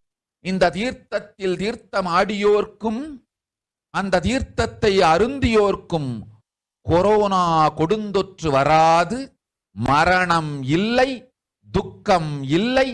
இது அறிவியல் பூர்வமாய் அனுபவபூர்வமாய் நிரூபிக்கப்படும். அதனால் கோடிக்கணக்கில் மக்கள் வரிசையில் நின்று தினந்தோறும் வந்து நவபாஷாண ஆனந்த லிங்கத்தில் நித்யானந்த லிங்கத்தில் நீராடி வணங்கி நன்மை பெற்றுச் செல்வார்கள். நன்றாய் கேளுங்கள் மக்களே. 12 ஆண்டுகள் முன்பாக பராசக்தி நான் செய்து வைத்த நவபாஷாணம் சித்தித்து புளித்து பழுத்து முதிர்ந்து ரசவாத யோகத்தில் சித்தியாகி இன்று நிறைந்த நவபாஷாண நித்யானந்த லிங்கமாய் வைத்திய சரோவரத்தில் மலர்ந்திருக்கின்றது. இதை செய்த காரணம் வரப்போகும் பிரபஞ்சத்தின் பிரளயத்திலிருந்து மக்களை காத்திடவே. எல்லோரும் கேளுங்கள். ஆதி கைலாசத்து நேரடியாய் மறைமுகமாய் உதவி செய்து உடன் இருந்த எல்லோரும் கேளுங்கள். உங்கள் எல்லோரையும் நம்பியே இந்த படகை நாம் உருவாக்கினோம். இந்த பெரும் சேவையில் எல்லோரும் வந்து பாகமாயிருந்து கொரோனா வராதவர், வந்தவர், வந்து நீங்கியோர் இவர்கள் எல்லோருக்கும் மாபெரும் மருந்து நவபாலிங்கத்து தீர்த்த விருந்து. எல்லோரும் வந்து நல் நீராடி தற்காப்பும் பெற்று நோய் கண்டவர் நோயும் தீர்ந்து நன்மையெல்லாம் அடைந்திட இந்திய நாட்டு மக்களே, உங்களால் இயன்றதை செய்திடுங்கள். உங்கள் எல்லோர்க்கும் நல் பாதுகாப்பும் உண்டு, நல்லதும் உண்டு. என்னை இழந்தாலும் என்னை நீங்கள் மறுத்தாலும் உங்களை நான் காப்பேன். அஞ்சாதீர்கள். பெருங்கருணை பேரருளால் நான் செய்து வைத்த கப்பலை உபயோகித்து இந்த ஆழிப் பிரளயத்தின் பெருங்கூத்து ஊழிக்கூத்திலிருந்து உங்களை காத்துக் கொள்ளுங்கள். உண்மையை சொல்லிவிட்டேன், நன்மையை சொல்லிவிட்டேன். தம் வேண்டுமென்றும் காப்பாற்ற வேண்டுமென்றும் கதறிய பக்தர்கள் எல்லோருக்கும் பெருங்கருணையினால் தீர்வை தந்து விட்டேன். அன்பர்களே, பக்தர்களே, சீடர்களே, என் சொல் கேட்கும் நேர்மையான தொண்டர்களே, புயல் என புறப்படுங்கள் ஆதி கைலாசத்திற்கு. தேவையானதெல்லாம் உடனடியாய்ச் செய்து வரப்போகும் மக்களுக்கெல்லாம் அன்னதானம் செய்து அவர்கள் நல்லபடி வைத்திய சரோவரத்தில் தீர்த்தமாடி நவபாஷாண மருந்தையே விருந்தாய்க் கொண்டு நோயிலிருந்து தற்காப்பும் பெற்று உயிர்காப்பும் பெற்று நல்லபடியாய் வாழ்ந்திட தேவையான சேவைகளை செய்யுங்கள். இதுதான் உங்கள் எல்லோருக்கும் பிராயஷ்சித்தம். நித்யானந்தன் வடிவு தாங்கி நிஜாவதாரமாய் நான் இந்திய நாட்டில் வந்தபொழுது என்னை வைத்து வாழாத பெருங்குற்றத்திற்கு பிராயஷ்சித்தம் இதுவே உங்களுக்கு. இதை யாவது செய்து, இது ஒன்றையாவது செய்து உங்களையும் காத்துக் கொள்ளுங்கள், நாட்டையும் காத்திடுங்கள். கோடிகளில் உயிர்கள் போகப் போகின்றது என்பதை நேரில் காண்பீர்கள்.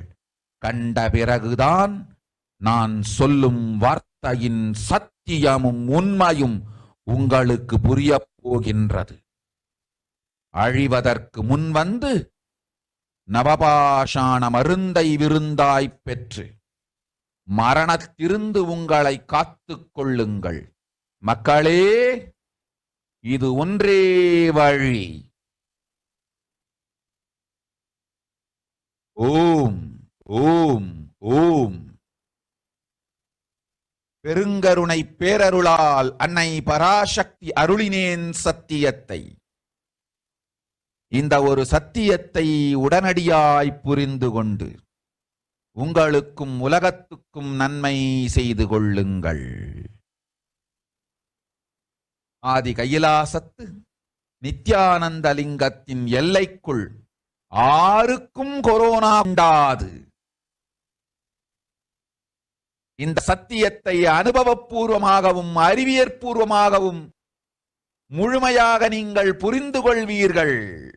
இது நிரூபணமாகும்.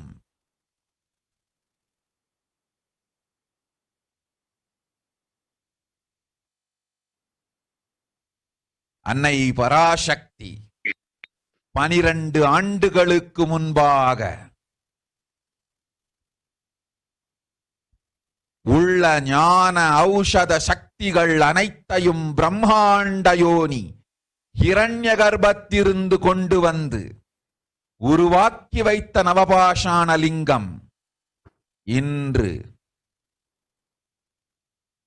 பிரளயத்திலிருந்து காக்கும் பெரும் கப்பலாய் உங்களுக்கு ஊதாவும்.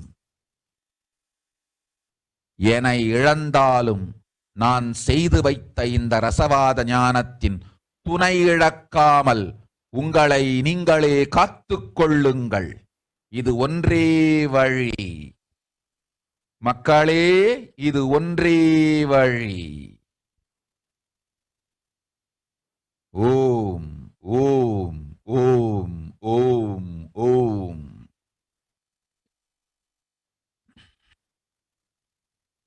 Let's look at the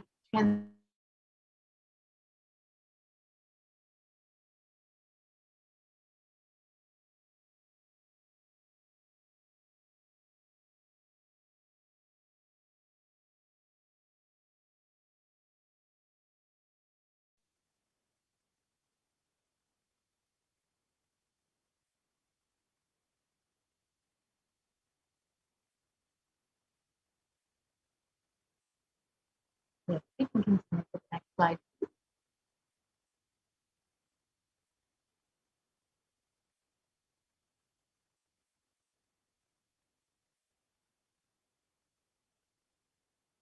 I'm telling some of the truth. Listen properly. Within the next few months, not in thousands or lakhs, lives will be lost in crores. Scores of lives will be lost in India. I am telling you the truth. I am telling you the good. Search for protection for your life. And so here are, as you know, many bodies that have been found in Ganga, which Devi revealed would be happening very soon.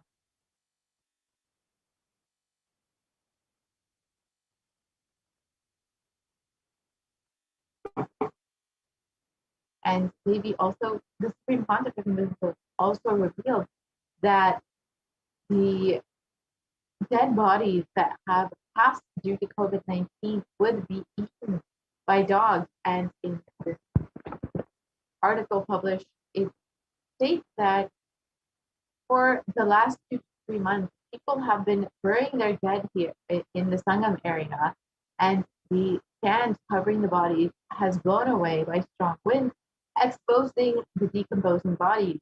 Predatory birds and dogs have gathered to feast on these remains. So this is exactly as the Supreme Pontiff revealed. And we can see that over the last several months, many of the revelations that the Supreme Pontiff of Hinduism and that Devi have revealed have been manifesting in our reality. And Devi has been continuously blessing us and guiding us and continuously manifesting for the sake of each being, for the sake of blessing each one of us and guiding us through this pranayama. So if you would like to show your offering to Devi, if you would like to connect with Devi more deeply after receiving so many blessings from her, you are welcome to stay tuned for the next segment, the offerings segment, where we will learn some of the offerings that we can make to Devi Parashakti and how we can benefit from these offerings, how Devi will shower in our lives, and how we can deepen our connection to Devi Parashakti. So we will be right back after a very quick break and enter into this next segment.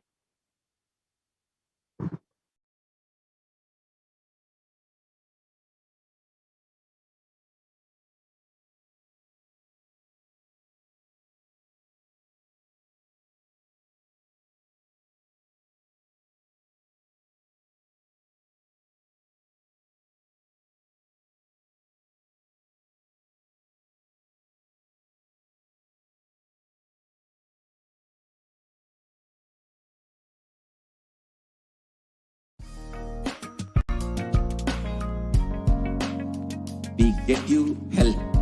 We get you ability to build beautiful relationships in your life. We get you direct spiritual support, and we make sure you become wealthy.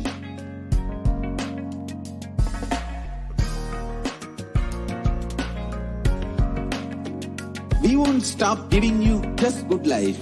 We will literally not stop till you live enlightened life. Manifesting the state of Paramashiva, space of Paramashiva, powers of Paramashiva, being of Paramashiva.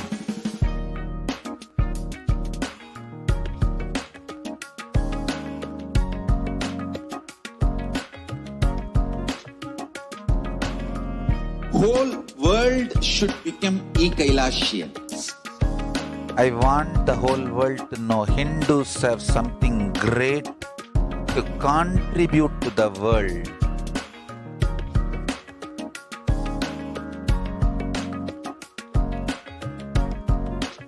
We have something great to contribute to the world. Let us do that.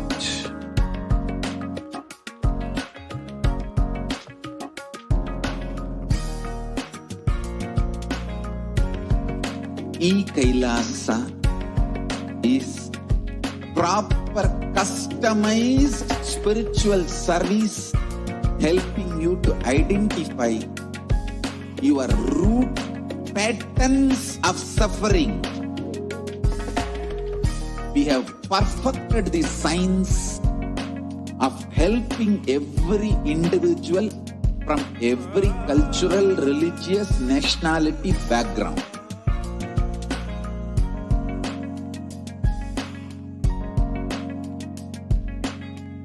will have lowest reactionary assumptions, highest awakened response, alive response for life continuously.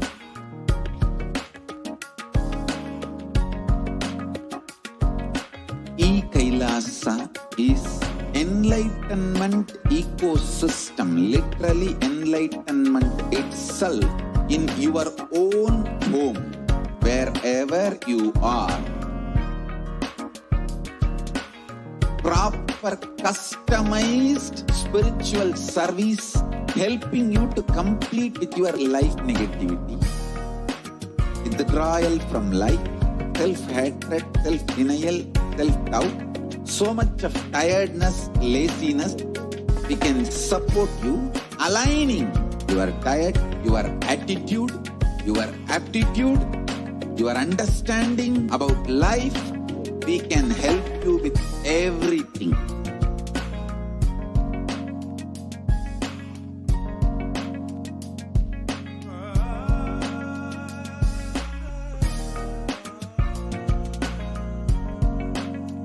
If you are interested in enlightenment, we will immediately bring this to you. If you are not interested, we will explain, inspire you, and make you interested in enlightenment time. We need to cater this enlightenment science to the whole world wherever they are, because enlightenment is the birthright of all. Nithyananda, welcome back to all the viewers. After that very quick break, as we have come to a conclusion of the last segment, where we were understanding all of the various different guidances that Devi Parashakti has given for humanity. And not only that, she has literally given us boons, had given us so many different guidance, revealing the past, present, and future, and has not only been able to guide each and every one of us as individuals and give us healing, blessings, whatever it is, but also the guidance for the whole humanity at large.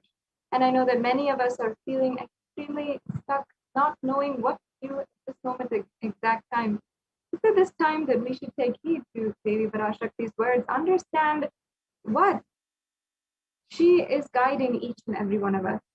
So now we will be entering into the next segment of today's program, the various different offerings that we can make to Devi Parashakti.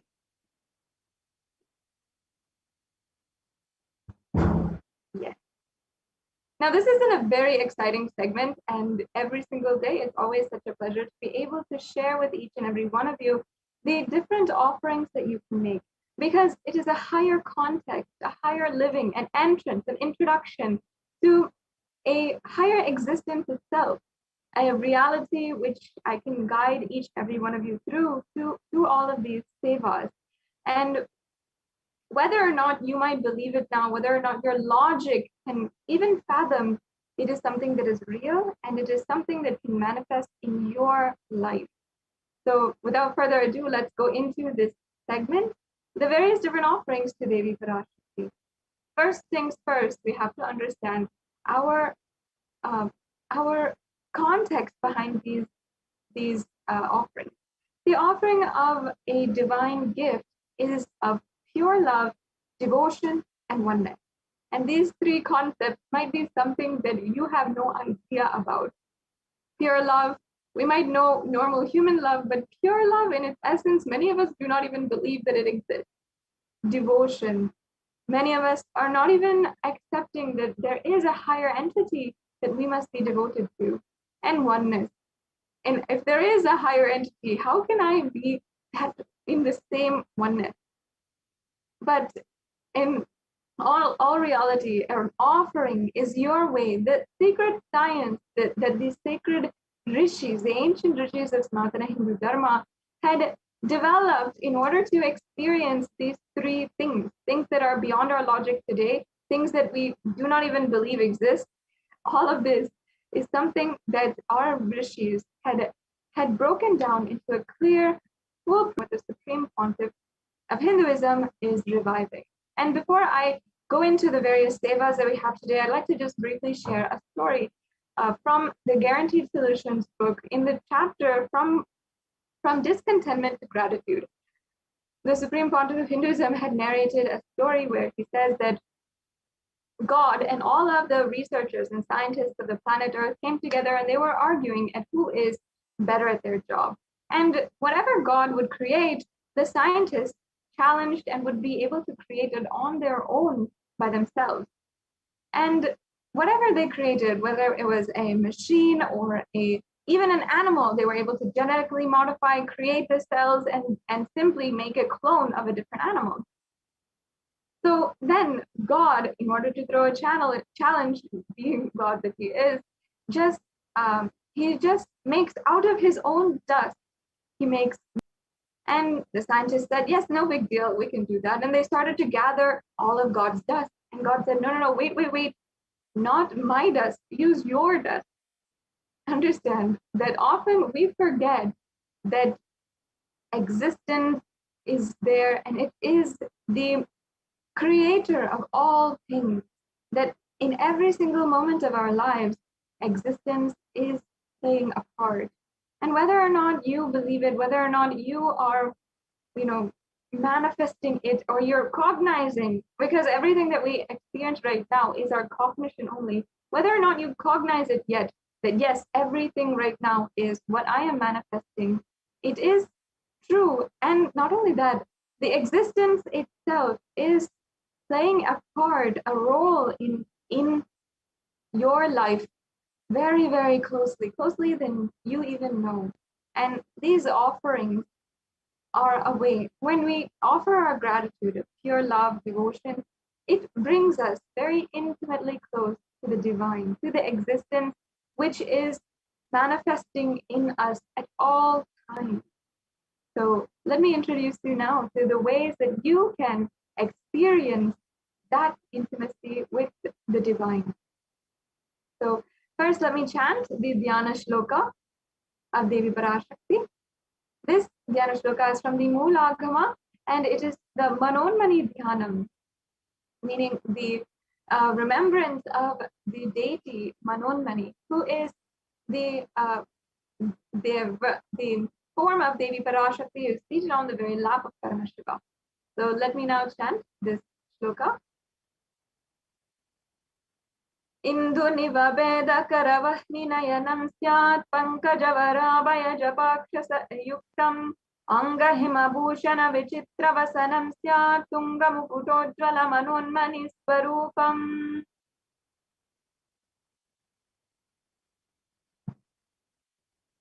Yes. And now let me chant the verse here that it goes. Moonlight face holding Vedas on hand, fire in eyes with lotus flower gracing and blessing hands, and one hand with the Japamala, beautifully decorated with jeweled ornaments and wonderful clothes and shining bright crown. Her name is Manonmani.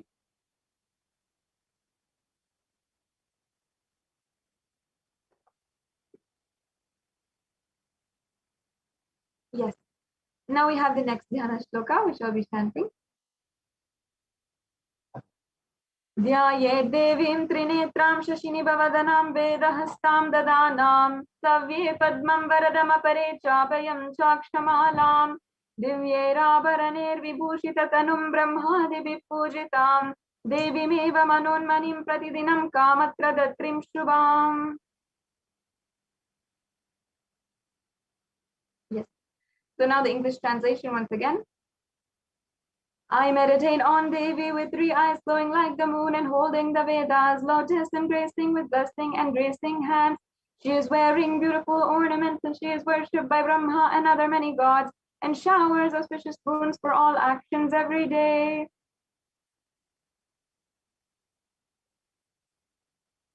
Yes, wonderful. So now having invoked the divine presence of Devi Parashakti, and just this chant has so much beautiful significance.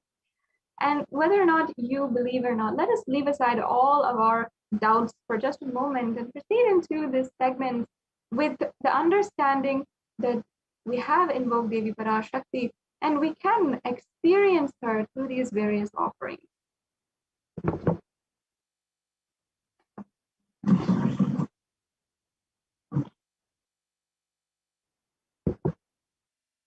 So now that we have understood, or we have been introduced, and we have invoked the presence of Devi Parashakti humbly, devotedly, out of love, and requesting her presence amongst us today, let us understand, peel layer by layer of these different offerings, the significance first of divine element gold. And in the Atharva Veda, there is a beautiful verse where it speaks out on the element of gold. And I'll just be reading out the translation here that says, triply born by birth is this gold, from atoms of Agni is one. It becomes dearest to Agni, and one fell away from the Soma when it was heard. One they call the seed of virtuous and powerful Apaha. Let that triple gold be for your long life. So understand that gold is a divine element. Nowadays, how we see gold, let's first understand. In the society today, we see gold having economic value and also having social value. Gold has economic value. It's a precious metal which each and every one of us see as having like associated with high currency value, and it's of course exchanged for a lot of money. And as well, it has social value. When we exchange gold gifts, what does it mean? We are literally placing value on our relationship. And of course, there's so many people nowadays that disregard the significance of gold and exchanging gold gifts in relationships. But for time immemorial, we have been doing it. We have been offering gifts of gold. And where did it start? Actually, from Hinduism itself, offering of a gift to the sacred. And that's why we're missing fundamentally, besides economic and social value, sacred value. And because we lost the sacred value of gold, it's easy to throw away the social and economic value of gold as well and disregard it in the way that we love to offer gifts of gold, or we love to use, or we love to be awarded gold medals. It can be disregarded. But when it comes to the sacred value, that's when it has real value, which is eternal and immortal. And as you can see here in the verse, the gold is literally an alchemy element, an element which you can make you manifest powers. In fact, it is an element of spiritual significance and great spiritual power, and sattva energy infused within sattva energy, and also has the power to infuse sattva energy in anything and have positive thought currents in anyone who wears and anyone who sees or operates in its vicinity.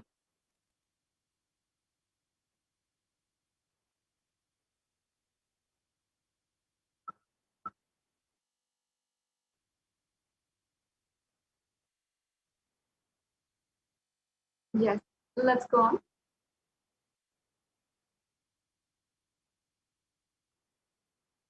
So, of course, gold is present, therefore, in all of the agamas, the Vedas, Shrutis, Smritis, the Itihasas, and Puranas. And in fact, because the Vedic rishis saw its sacred value, its sacred sentiment, it was applied in all different aspects of life. Just as we see everything as divine, when we saw gold as divine, we also valued every single thing in our lives with gold. So in all the Hindu scriptures, gold is the most auspicious and purest metal, which can be purified, which can purify the very being. And in the Hindu civilization, everything was built in gold and exchanged in gold. Ritual feasts were offered in gold bricks. And when one was to be saved from a life-threatening illness, gold was offered as a ritual field. Gold was used for weighing equivalent amounts of commodities, and even gold was decorating the various different animals, the cows, the elephants, everyone who was present at that time.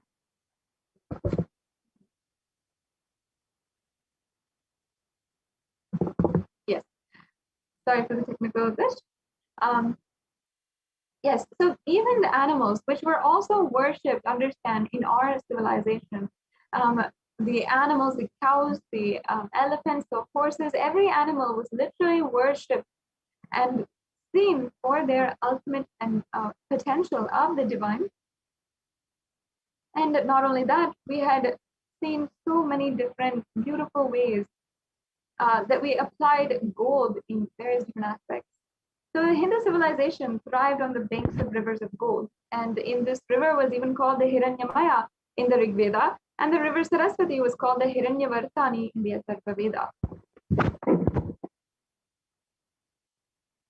And gold is a supreme element for offering gifts to the ones you love and revere. Temples are constructed and paved in gold, and there's so much of use of gold in this Hindu civilization. Excuse me. So you'll see that many of the offerings that we have today are in gold. So, yes. So now we have the first offering. Let's go jump right ahead into the offerings that are available for each and every one of you today. We have first the Ihundi offering, and let me first chant the Pramana for the Ihundi offering. Bhakti Priya, Bhakti Gamya, Bhakti Vashya Bhayapaha, Shambhavi Sharadaradhya, Sharvani Sharmadayini. It says, Devi is fond of true devotion and is realized through true devotion. She can be won over through true devotion, and she removes all fear.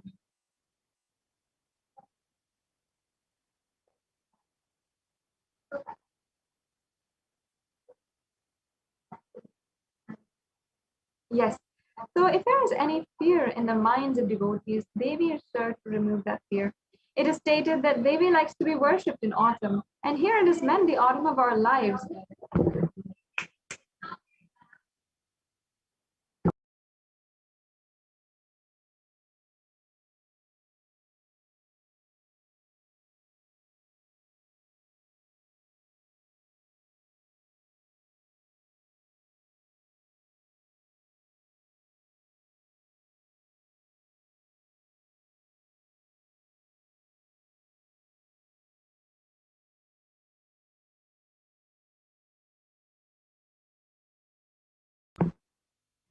Yes, completing once again for that technical glitch.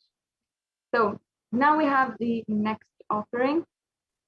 And first of all, if you want to make this Ihundi offering that we went over previously, understand that now is the time that you should be offering, or at least seeing the grace of Devi Parashakti in your life. Understand that Devi Parashakti has manifested in so many different books through this program, sometimes even twice a day, and continuously over the last more than 4 months. We've been literally being graced by the presence of Devi Parashakti.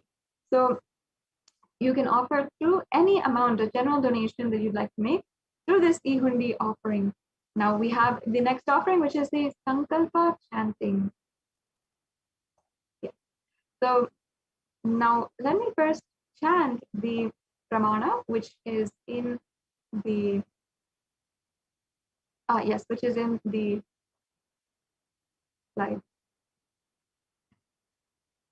Tayeta mohate vishvam shaiva vishvam prasuyate saya chitta cha vijanam tushtarudim prayaschati. The goddess enchants this universe, and she herself gives birth to this universe. That goddess, being prayed without interest in anything, gives the knowledge that leads to salvation and gives wealth in the materialistic sense. So we also have, so this is from the Devi Mahatmyam, chapter 12, verse 34. And you can offer the Sankalpa, or the conscious resolution, which will bless you with the fruition of all the desires and wishes which you are yearning for.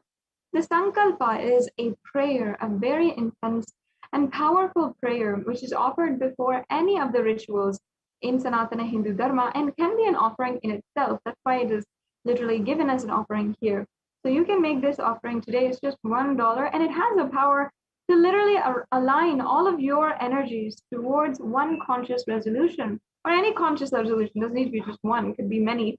Any conscious resolution, the reality literally that you want to manifest. So just doing this Sankalpa mantra is so powerful. Now we have the next offering, which is the Sahasranama Swarnakasu.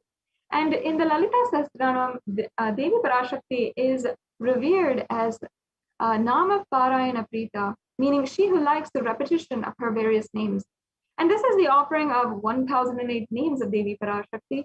And it's a very special and unique archana offered to the Mahameru of Devi Parashakti. You can offer a gold coin inscribed with each of these 1008 names and receive the blessings to have the Ananta Kalyana Gunas, all the divine qualities of Devi Parashakti. And once again, having just understood the Sankalpa, we know that Sanskrit chanting has so much a very deep significance.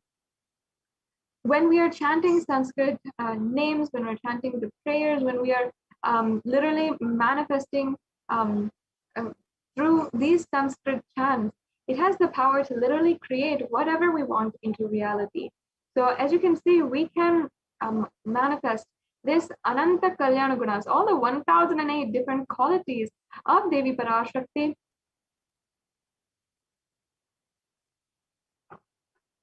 Yes, and we can offer this today. So going on to the next offering. Sorry, there seems to be many technical difficulties on my side. If I'm pausing throughout this segment, we'll be moving along. I hope you have some patience with me. Thank you. So the next offering here is the Mukta Anguti. And this is the finger ring with a pearl, and another very, very special offering. Let me chant the verse from the Meenakshi Pancharatnam. Muktaharanalasakkiritaruchiram purnendu vaktra prabham Shinjannu purikinkini manidaram padma prabhavasuram Sarvabhita palapradam girisudam vani ramasevitam Meenakshim pranatosmi santatamaham karunyavaram nidhim. English translation says, I bow down to the goddess Meenakshi, whose crown has garlands of pearls and face shining like the full moon, who wears anklets that are studded with gemstones and has small bells, who is shining like the splendor of a lotus, who grants all wishes, the daughter of the mountain, who is worshipped by goddess Vani and Rama. I remain ever bowing to the goddess Meenakshi, the ocean of compassion. Yes. And Meenakshi being the ocean of compassion, her very advent on planet Earth is just a manifestation of compassion itself. Meenakshi, the one sovereign queen, did all the 56 deshas of Hindu civilization under one. And even archaeological evidence suggests that the Madurai civilization is one of the earliest civilizations that exists, is known to humankind actually. So literally the civilization of Madurai, which Meenakshi herself had come down to planet Earth and raised to the next level into the most advanced civilization known to humankind in earliest civilization, is literally an advent of Devi Meenakshi's compassion. So to the one who is the most compassionate being, you can request that she bestows you with all of her compassion as well and makes you manifest all of your realities, whatever you want, whatever your ambition is. Meenakshi is a manifestation of the highest ambition on planet Earth. She is literally the one who manifested Kailasa itself on planet Earth. Of course, today the Supreme Pontiff of Hinduism has manifested, but before that, she had literally brought down Kailasa from the heavens to earth, and that is why she is revered and celebrated until today. So you can offer this Mukta Anguti, the finger ring with the pearl, in order to basically just accept her and accept her love and offer it back with the Mukta Anguti.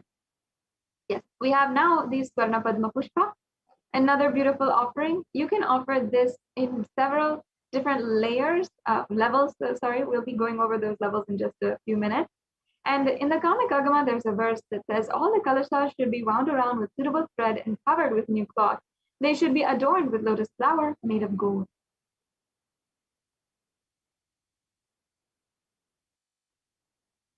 Yes. And there are hundreds of scriptural references for the use of a lotus in the worship of Paramashiva.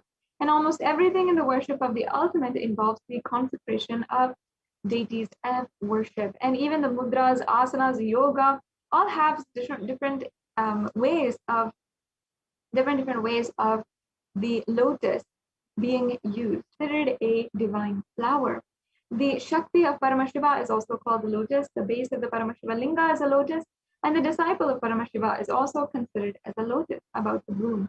So you can offer this lotus today and be able to express that same divine quality, that radiance and resilience of a lotus and of Devi Parashakti herself, manifest the state, space, and being of Devi Parashakti in your inner space in any and every adverse situation in your life.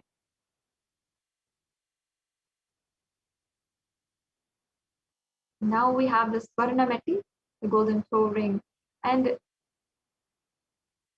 we can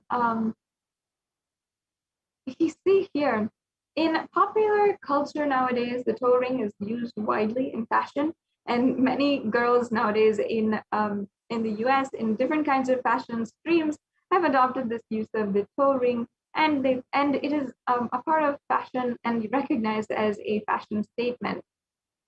However, this social fashion statement actually had a sacred value before, thousands of years before, beginning with Devi Parashakti herself, the queen of ultimate radiance and beauty.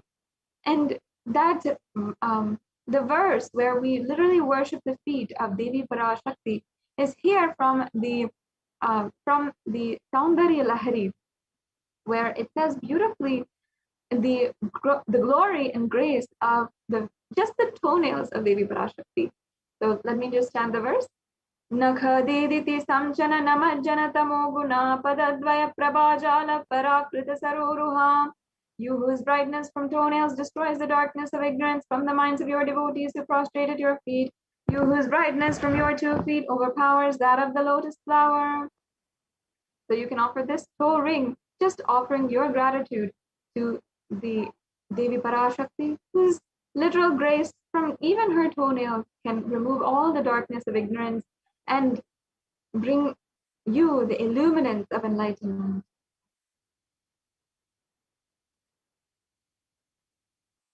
Yes, going on to the next slide. The next offering here we have is the Swarna Mantika, and this offering is the hairline jewelry. And in the scriptures, Devi Parashakti is described as Shuddha Sarvi Varshani, or she who flow in all of our nerves from the Sahasrara. She who gives a very pleasant experience of the ultimate. The Mantika represents the nectar flowing from the Sahasrara chakra, which is fully open. For those of you who don't know Mantika, as you can see, Devi Parashakti in this photograph is wearing, it is the hairline jewelry that is going from the top of the head to the forehead, sometimes even across the head, and also the Mantika, the gold chain, which is literally flowing down and giving so many different various crisscross movements on your head. It represents that 1,000-petaled lotus, which is fully bloomed and which is fully opened, and the nectar which is flowing out from it, which is the bliss experience. Such a beautiful verse that we have here, and how the Vedic rishis literally visualize the enlightenment experience, what is actually going on inside of us, and then manifesting that, literally depicting that outside of our body. It's such a beautiful way that they have done this. And you can offer this Mantika to the very Devi Parashakti herself, who bestows this enlightenment experience on her out of your sincere gratitude and love. Yes, we can go on to the next offering. The Pratyakshapada Puja.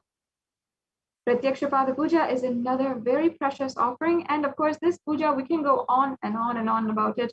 The Supreme Pontiff of Hinduism himself speaks on the Guru Tattva and the Guru-disciple relationship in such great detail. And whether it is the Guru Paduka Stotram by Adi Shankaracharya or the very first words of Sri Satya Sai Baba, another incarnation of Paramashiva, who had sung the words Manasa Bajre Guru Charanam upon his realization of avatarhood, he had, whether it is any of these examples, the Guru Paduka are the ultimate in order to worship. So you can offer this Pratyaksha Pada Puja once again. And this is a very beautiful way that you can make sure that you're offering your love, gratitude at the feet of the Jagat Guru himself, the Supreme Pontiff of Islam. So yes, now we also have the Vastra Seva, another beautiful offering that you can make for receiving the protection of the Supreme Pontiff of Hinduism in all aspects of everything in your life.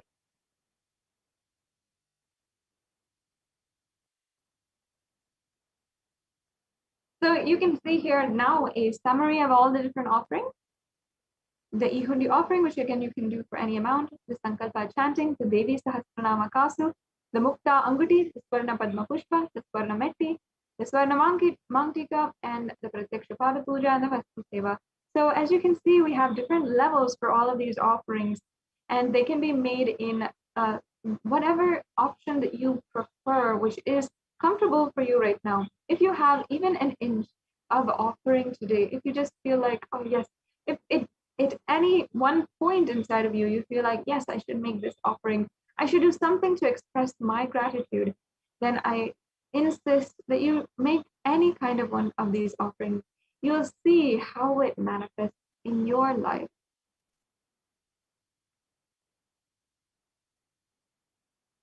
Yes. So now we have the next offering, which is, we have the different stages to make an offering. In the registration form, you can fill out this form in order to express that you are interested in offering. And we do, of course, understand that now might not be the time. You can offer for any special occasion that you have for a birthday, and you can plan and offer when you want to, and make sure that if you'd like to make an offering, you can at some future point. So you can go to tiny.cc/bhavasamadhi and fill out this form in order to be registered and also receive the notifications for whenever offerings are available. More and more offerings are always opening up, especially now the Supreme Pontiff of Hinduism is always giving us so many beautiful opportunities, and out of his grace, just opening himself, making himself available for making these offerings. And another thing here is the online payment link. So you can go to tiny.cc/baby-offerings in order to make a payment immediately. So if you're ready to make a payment, that's awesome. And just a few minutes, we will just show you how to make an offering. And in the next segment, we'll be going on very quickly about the Adi Kailasa Sarvagnya Peetam and the different updates from the representative from Adi Kailasa Sarvagnya Peetam. But before that, I'd like to quickly show each and every one of the viewers how exactly you can make a payment today. And I thank you for your patience as we have had some technical difficulties throughout this show. And I hope that each and every one of you takes a few minutes to make a donation, to make an offering today out of your gratitude. You can select any one of these offerings. As you can see, it's a very quick process. So yes, once you have the offering that you'd like to make today, you can select add to cart, and then you can review your cart and then proceed to the checkout. And then you'll be able to fill out your payment details and your billing details. Yes, as you can see here. And so after you've made this, after you've filled out your billing details and your payment details, you can, you can go to Sankalpa Names 2021 form, and the volunteer is way ahead of me.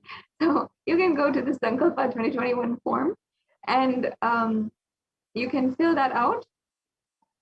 Yes, yeah.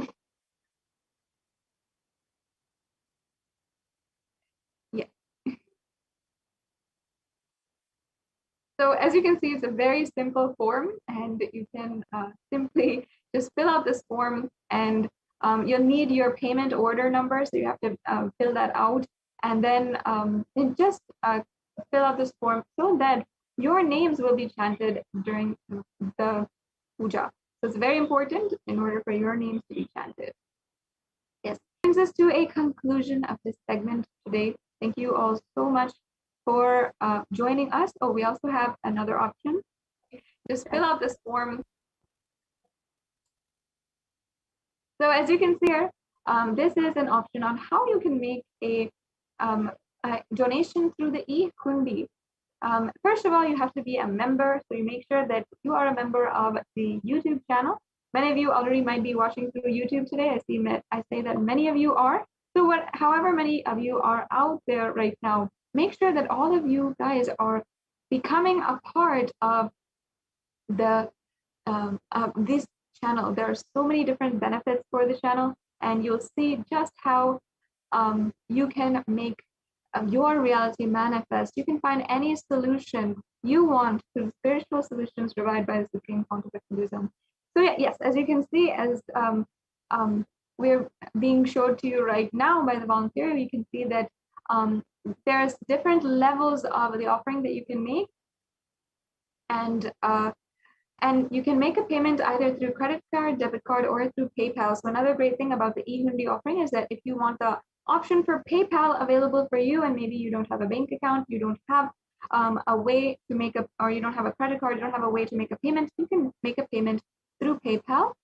And also you can also offer a cute little sticker just to show your devotion in a very fun way as well. So now we're coming to a conclusion of this segment of today's program. Thank you all so much for joining in with us.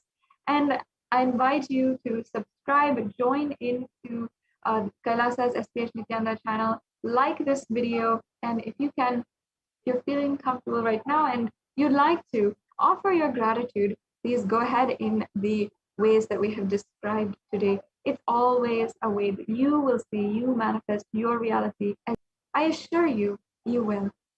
So now we'll be going on to the next segment of today's program. We have Mother Swami, who is joining with us for the next segment. Thank you so much, Ma. It's always so nice to have you join us for this very special, important segment where we even understand how the United Nations has recognized the work of the Supreme Pontiff of Hinduism. So you have so much to look forward to in this segment, and we'll be understanding from them, Swami, about the various different contributions of the Supreme Pontiff of Hinduism through the Adi Kailasa Sarvati. Thank you, Ma Sadashivapriya. Welcome back, everyone. In this segment, we are going to learn about the revival of the temple sciences and ecosystems. And all these temple ecosystems are the Kailasa's de facto spiritual embassies, which are, many of them are working as the COVID care protection, and all these efforts has been recognized by the United Nations. We are going to see in this segment. So with the blessings of the Supreme Pontiff of Hinduism, Jagat Guru Mahasannidhanam, His Divine Holiness Bhagwan Nithyananda Paramashivan's blessings, let's start with the Sadguru Vandanam. Nithyanandam Paramasugadam Kevalam Jnanamurtim Dvandvatitam Gagana Sadrusham Tattvamasya Ekam Nityam Vimalamachalam Sarvadi Sakshibhutam Bhavatitam Trigunarahitam Sadgurum Tam Namami.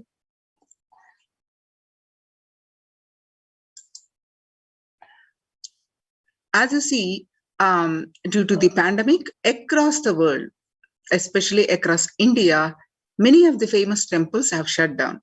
For examples, the Shirdi Sai Baba temple and the Siddhi Vinayaka temple have been shut down for an indefinite period due to the rise in the COVID-19 cases. And the famous Puri Jagannath temple is closed for devotees since May 5th, as a statewide lockdown was imposed by the Odisha government. And all the religious places closed for public in Bhubaneswar, as the city records the highest daily COVID surge. till further orders. And in Uttar Pradesh, two major temples of the Sapta Devalaya, the cluster of 7 temples in Vrindavan, banned the entry of devotees of the rising COVID-19 cases. And in Gujarat, the famous Somnath temple is closed for darshan and for an indefinite period. On the other hand, in Tamil Nadu, South India, the famous Chola era temple murtis beheaded. Murtis of the Chola era temple have been vandalized in Pudukkottai, Tamil Nadu. A devotee who went to the temple was shocked to find all the murtis in the temple in a beheaded state. He lodged a complaint with the local police later. The Kailasanatha temple in a village in Pudukkottai is said to belong to the era of Kulichunga Chola too. With Shiva as the presiding deity, the temple houses the other deities such as Ganesha, Parvati, Murugan, Krishna, and Nandi. All of these murtis were beheaded a few days ago. So now in the times when the COVID-19 is rampant and the ancient temples are in a lockdown because of the risk of the widespread corona disease, the devotees of these temples were visiting and having darshans for thousands of years. Yet all these ancient sacred sentiments have come to a harming halt after the lockdowns have taken place.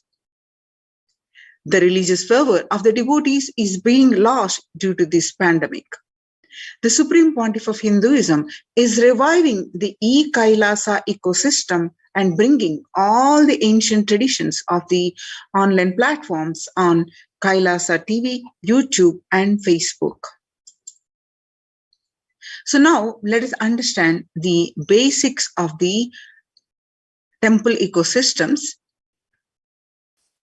Why deity worship? With the blessings of the Supreme Pontiff of Hinduism in his own words. Please understand, deities are not mere idols. They are embodiment of idols, embodiment of ideals. We do not worship the idols, we worship the ideals represented through the idols. When the divine present before him in a form that he can see, touch, and relate to, the transmutation becomes an easy and joyful process. Second, the deity is in a real kshetra. The kshetra is a place where the divine energy continuously radiates for thousands of years. So the deities in a real kshetra are always curved in a form of ancient masters and enlightened beings. Even though no longer in the body, they can be invoked through the name or the form they used while plane. When we pray to the deity or chant its name, the corresponding divine vibration is automatically awakened and becomes available on the energy plane to guide and bless us. The Supreme Pontiff of Hinduism says, we mastered the science of bringing the divine in the deities and expressing the divine through the deities. The whole science has been mastered in the Vedic tradition. The revival of the temple will be the revival of world peace and world bliss. Revival of temple culture, the deity worship, where people are made to look in. That is where the revival of Sanatana Dharma, the Advaita Satya, the truth of oneness is going to happen. For example, the divine manifests in various forms. The divine has infinite auspicious qualities.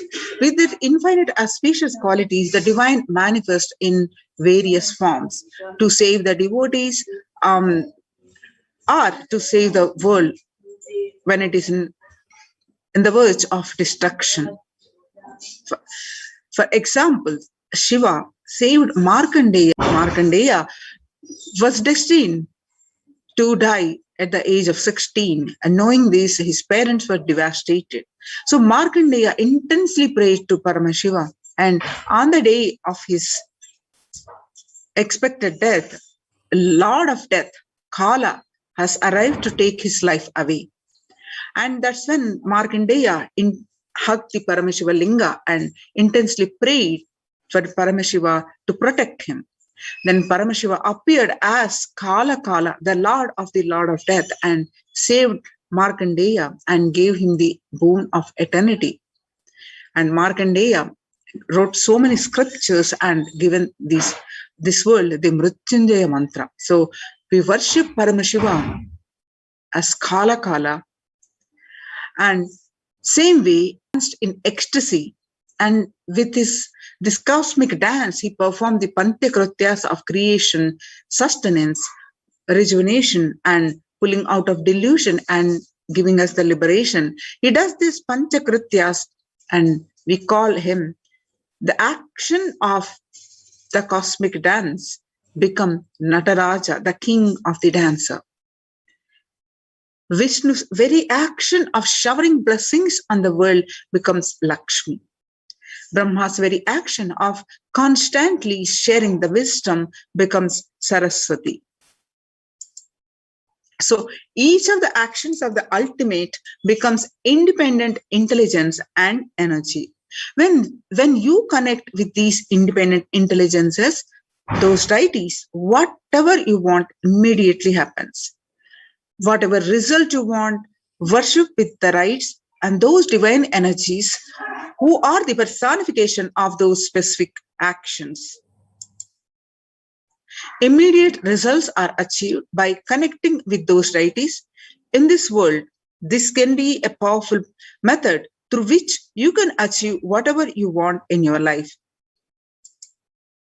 So join the Kailasa's COVID protection centers.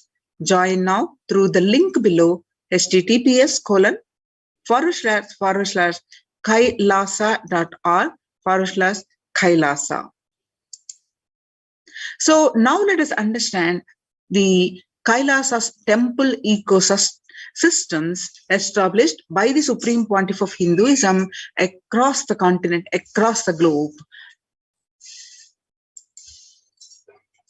Kailasa is a place where everything related to superconsciousness is revived. All the sampradayas, all the spiritual ecosystems created for enlightenment will be revived and established in such a way that it never gets lost again. They are there forever serving the humanity. Now let's listen from the Supreme Pontiff of Hinduism, the Kailasa's revival of Hinduism temple-based ecosystems.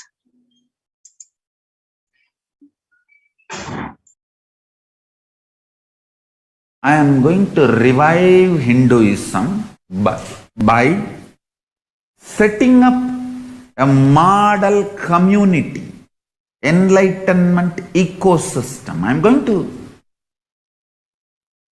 create absolutely from the scratch newly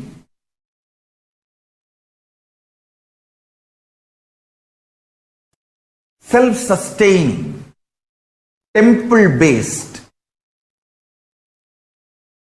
Hindu ancient enlightenment ecosystem and civilization based on that. Understand? Kailasa is reviving the ancient Hindu enlightened civilization.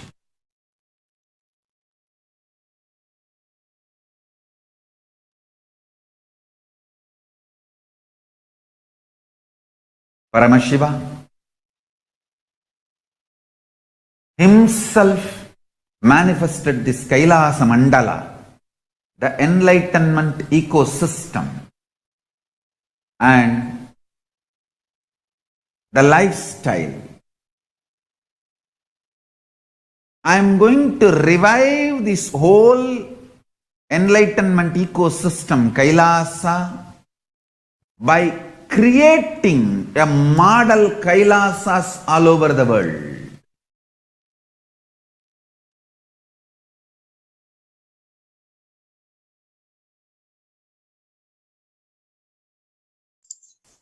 Inadulation of violence in recent lifestyle has enabled disruption in several nations, affecting millions of lives with mental distress, physical health elements, defalcation of food supply, and pinpointed destruction to the infrastructure of several countries. The Supreme Pontiff of Hinduism, Bhagwan Nithyananda Paramashivam, has dedicated his entire life and made his mission to bring the global peace from the ground level through the Kailasa Department of Religion and Worship and the Department of Human Services. To bring harmony to humanity, to create a life of freedom and peace for every individual on the planet through the revival of temple ecosystems. The director of the National Institute of Mental Health pointed out that the environmental factors present both risk and protective influences on mental health. He grouped such factors into three types. Individual factors such as the microbiome.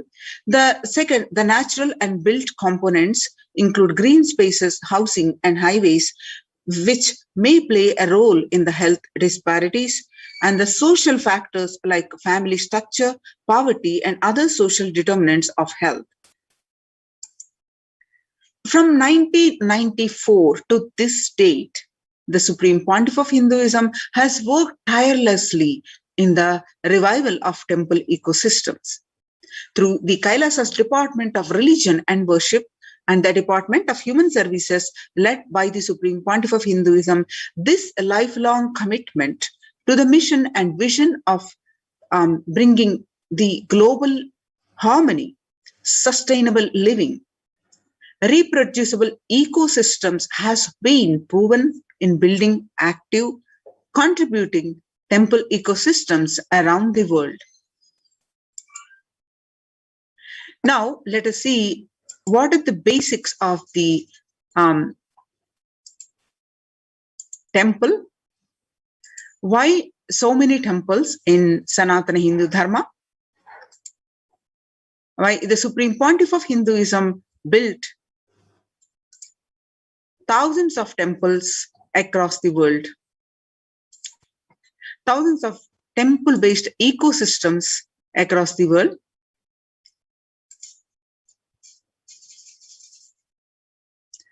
The temple ecosystem of Kailasa. Reviving the enlightened civilization is the vision of Kailasa, purpose of my advent. Paramashiva assuming this body and manifesting, says the Supreme Pontiff of Hinduism.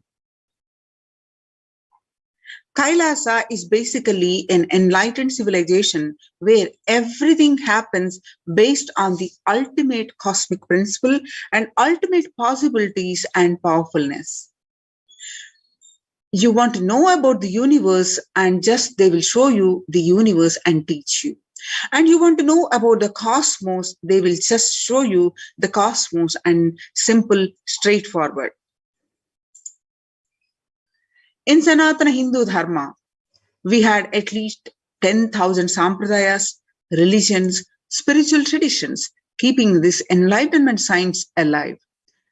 Each Hindu sampradaya is a spiritual ecosystem created for keeping the enlightenment science alive. Every monastery, every adhinam, every mutt, every temple, every Veda Patashala, every Sarvajna Peetham is a lineage sampradaya created to keep the ecosystem of spiritual enlightenment alive. Some may be Shakta, some may be Yoga, some may be Vedanta, some may be Tantra, and some may be Yoga Vedanta, some may be Yoga Shaiva, some may be Vaidika Shaiva, all kinds of permutation and combination of these traditions, whatever one may follow. Each temple, each mutt, each monastery, each adhinam, each Veda Patashala, 8th Sannyasa Sampradaya created to keep the enlightenment signs alive of that Sampradaya. Hindu temples are not just worship altars or religious congregation place or just a memorial for certain legendary person or incident. Hindu temples are residents of God. That is why in Chidambaram, Nataraja is one of the Dikshita, and in Sri Rangam, Ranganatha is one of the Bhaktar who are doing the puja. Understand, the temples are residents of God in Hindu tradition. In reality, not just Hindu tradition, in all the traditions. There was a time in Hinduism had 56 nations, 200 states, 1,700 provinces and 10,000 sampradayas. Almost 95% of the population of these days were Hindus.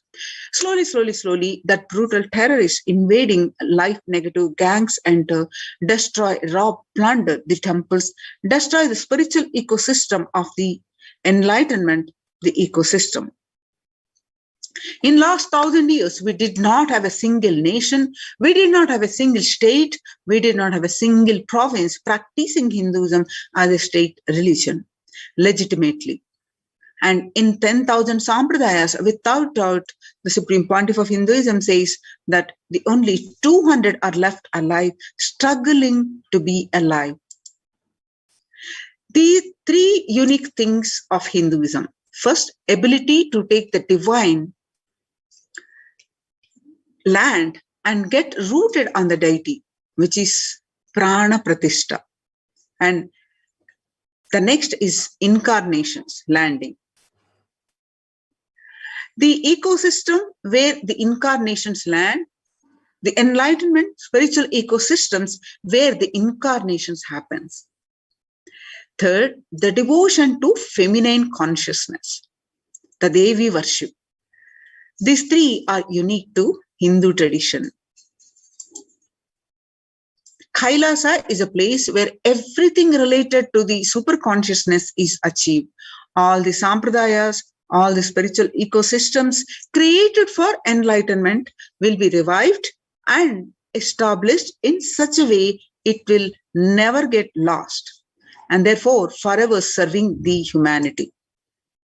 The enlightened ecosystem, the Adi Kailasa, every monastery, every temple, an ecosystem for keeping the enlightenment signs alive and flourish, which can automatically make people enlightened.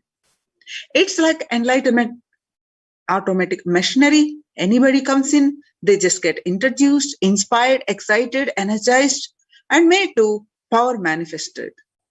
Enlightenment, enlightened and start radiating, and they start spreading.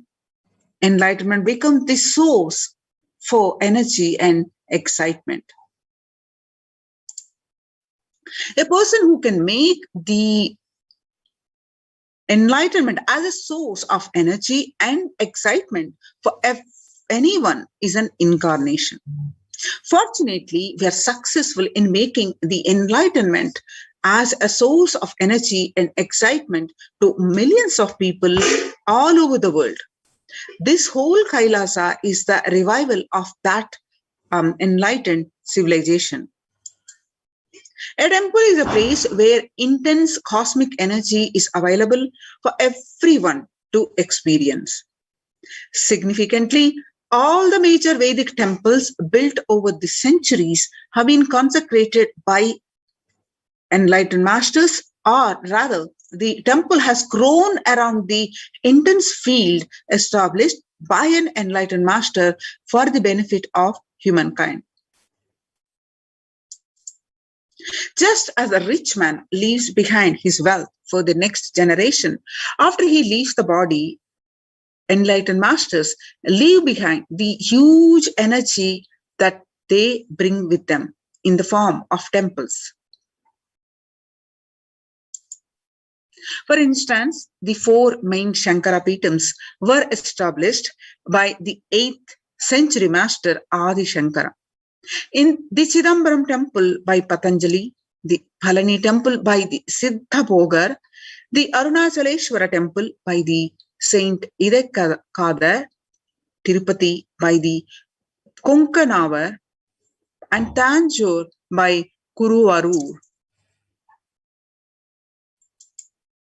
The powerful spiritual vibrations present in these places are so palpable that even the most casual visitor can feel its effect in the form of peace, bliss, or clarity.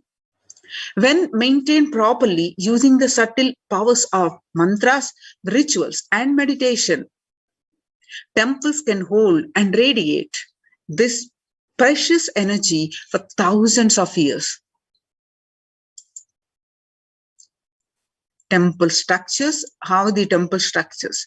In Hinduism, temples are designed as energy centers energized by the great enlightened masters to radiate the enlightened masters' presence even when they leave their body. Temples are found deliberately at a place where the positive energy is available abundantly from the magnetic and electric wave conveyances of north and south poles push. The idol of core center of the temple, known as Garbhagruha or Sanctum Sanctorium. This is the area where the Earth's magnetic field is discovered to be the most extreme. Therefore, it is the energy source. The Dvajastamba, the flagpole, behaves as a transformer. The huge domes for amplifying the energy. Temples were systematically built for the transmission of energy on a large scale. Temples and the enlightened masters. When a rich man dies, he leaves behind his wealth to his wife, daughters, and son. When enlightened masters leave the body, they leave their wealth of energy, penance, and goodness to humanity at large. Temples are built on these energy fields left behind by them. Either the masters themselves built these temples when they are alive, or the people built them after the masters leave the body. These temples are further sanctified through the rituals that harness the divine cosmic energy. The famous temple at the Kedarnath in the Himalayan range was built by the great master Adi Shankara. The Arunachaleswara temple of Tiruvannamalai in South India is ascribed to the great saint called Idai Kadan. These temples are divine gifts of these great masters to humanity. There are two types of people. Generate energy from their own system. They are like solar system. Wherever they are, they produce energy. They radiate energy, and whatever they do, they excel in it. Whatever they touch flourishes. They are the ones who nourish the world. They are the enlightened masters. The second type of people are those who have forgotten the art of producing the energy from their inner source. These people may flourish, but maybe only in one or two fields. And that too out of the superficial energy source called mind. Since this source is superficial, multidimensional flourishing remains a dream for them. These are the ordinary people from the world. The first category of people help the second category by giving energy to it, by giving a clear-cut technology to achieve. Installing the deities. As per Vedic sciences, there are two ways to install energy in a deity. One is Agama Pratishta, the other is Prana Pratishta. In Agama Pratishta, energy installation is done by the second category of people. It is done essentially through chanting of the mantras. This method will install only a few volts of energy. The energy intensity will be decided by nature of the mantras. the accuracy with which it is chanted, and above all, the psychological state of the person chanting them. In Prana Pratishtha, energy installation is done by the first category of the people. It happens through a direct connection with the divine cosmic energy, and that nourishes the whole universe. The first category of people, that is the enlightened masters, are pure channels for the divine cosmic energy to flow through. They can choose what manifestation of the energy they wish to install. For the goodwill of society, masters have worked on the science of the inner world and have installed various aspects of the divine energy in these temple deities. Every historic temple has its own significance. Each deity has its own boon to offer depending on the type of the energy installed in it. That is why, in order to conceive children, you go to a particular temple. In order to wed a suited spouse, you go to a different temple. To defy planetary influences, you go to a different temple. And for financial problems, you go to a different temple.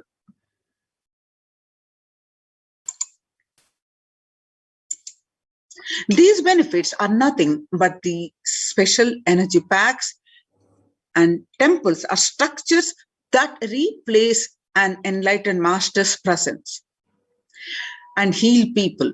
They heal not just the physical level, but the being level.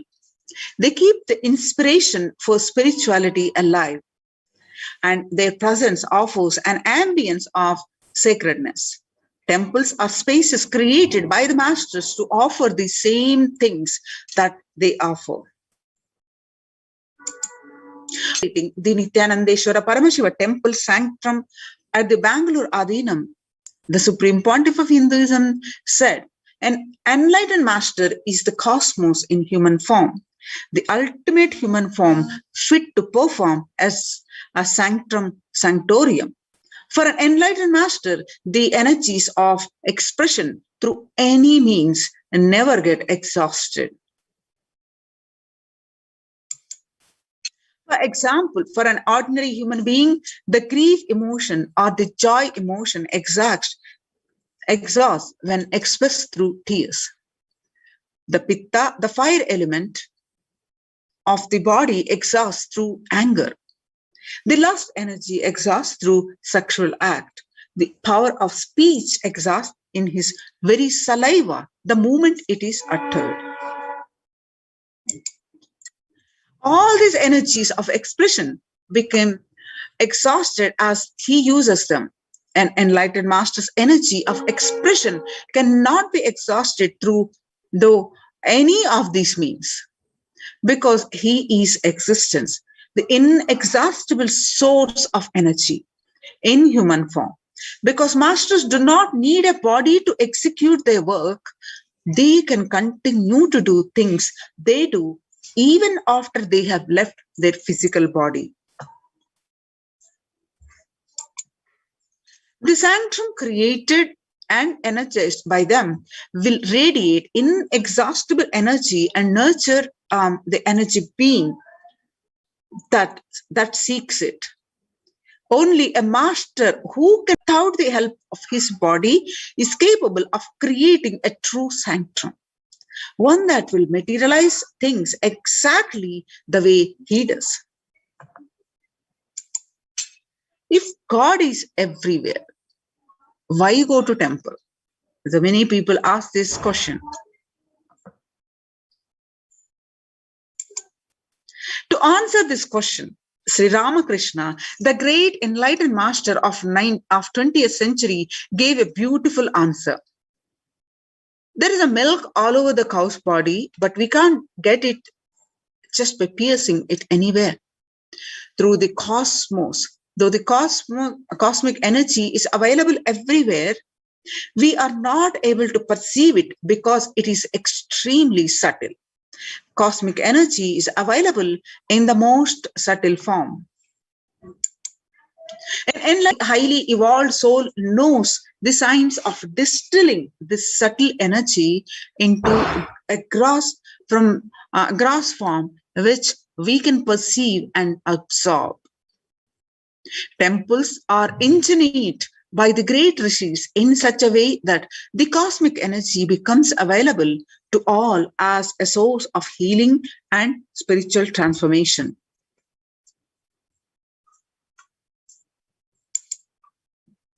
Why so many temples in Hinduism? This is another question. Many people wondering. In India, about 90% of the tourist attractions are temples. There are lakhs of temples across the length and breadth of India. And in places like Varanasi, for every person living there, there is a temple. But why so many temples? Whatever a civilization thinks as the highest experience, it built structures related to that. If people in a country think football is the greatest experience, they build magnificent football stadiums all over. If people think education is the greatest experience, they build schools and colleges. For thousands of years, the Hindus in India thought of enlightenment and God as the highest experience. So they built temples. For this reason, in any city, there will be a large temple built first, and only then a city will form around it. The human body is considered a miniature of the cosmos, and a temple is an expansion of the human form. Now let us understand the science of the temples. Temples are created to replace an enlightened master's presence. Enlightened masters, when they leave their body, they wanted a space which can continuously inspire people, which can continuously heal, which can give them the experience of spirituality, which can give them a sacred feeling. In every tradition, creating a space for the divine or creating a place in which people become a part of their culture, part of their life. People have put aside any constraints of money and time to erect inspiring structures built on faith, science and mystery, as well as greed and fear.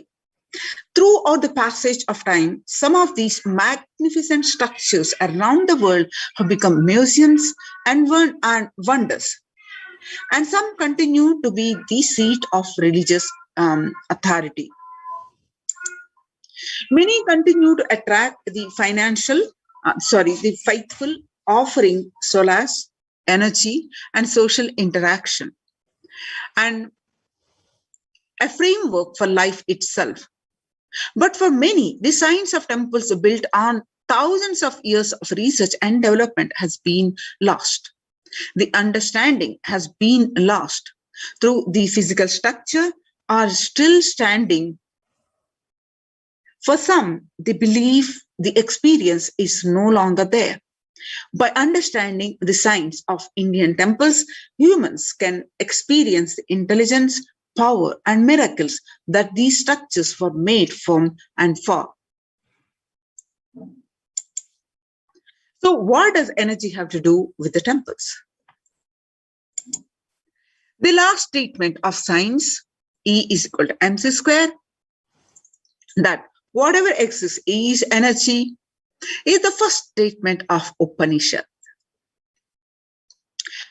As research is providing every day the cosmic truths that quantum physics is still struggling to comprehend were already commonplace in the ancient and rich Vedic tradition of India. When Einstein declared that E is equal to mc square, that whatever exists is energy, he confirmed that the Upanishads are thousands of years before. With an enlightened insight into the play of matter and energy that makes up the universe, the Vedic seers had declared more than 10,000 years ago that whatever exists is nothing but energy. Isha Vasham Idam Sarvam, from the Ishavasya Upanishad. The last statement of science, E is equal to mc square, that whatever exists is energy, is the first statement of Upanishad. Isha Vasham Idam Sarvam, whatever exists is energy. So the last statement of science is the first statement of Upanishad. Whatever exists is energy. In modern times, temples are truly the oxygen bars for the soul. Whether one is aware of it or not, the constant energetic exchange is happening between humans and their environment. People live and move in an ocean of chaotic energies, both positive and negative. On certain levels, people are powerfully influenced by the energies and thoughts of others. The energies of living and working spaces, the residual energies of the objects that are touched, and the situations encountered. Every imbalances in the body are the root cause of the vast majority of elements, from obesity to insomnia to mood swings. Today, more than ever before, the Vedic intelligence that gave rise to the concept of temples can be appreciated for its ancient modern technology based on thousands of years of research and development. The powerful positive vibrations present in a temple can flush out negative energies without even being aware of it. Deep cleansing, recharging, and ultimately purifying of the being can happen effortlessly in a temple, resulting in physical, mental healing. In modern times, temples are truly the oxygen bars of the soul. A temple is more than a building. The entire art of building temples is not a mere art. It is a science. Temple architecture is highly developmental science, every single facet of it, from the size of the idol and the size of the rooms and courtyards, the directions in which each has to be situated, to the process of installing the idol in the sanctum. All these are laid down in detail in manuals that were developed thousands of years ago.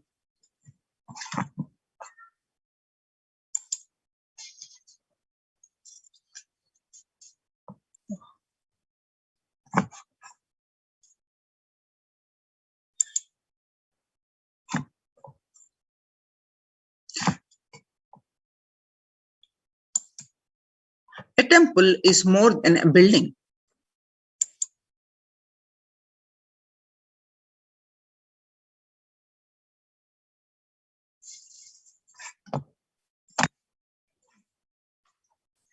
Sorry for the technical glitch.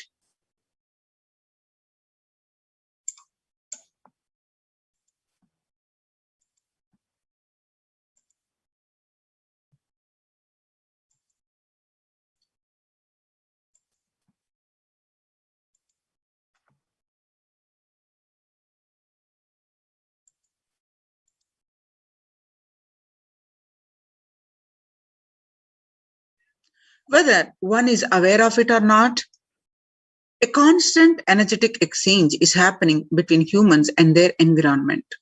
People live and move in an ocean of chaotic energies, both positive and negative. On certain levels, people are powerfully influenced by the energies and thoughts of others. The energies of living and working spaces, the residual energies of the objects that are touched, and the situations encountered. Energy imbalances in the body are the root cause of a vast majority of elements, from obesity to insomnia and mood swings.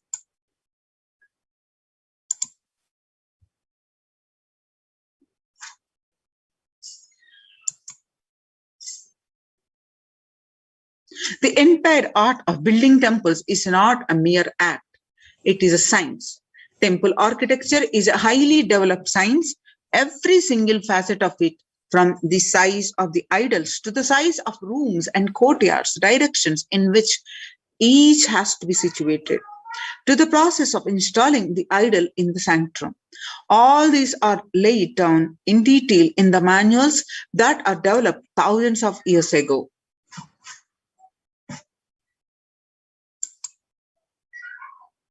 When thousands of millions of people congregate to celebrate the divine and offer gratitude, any place becomes a temple, a place of worship.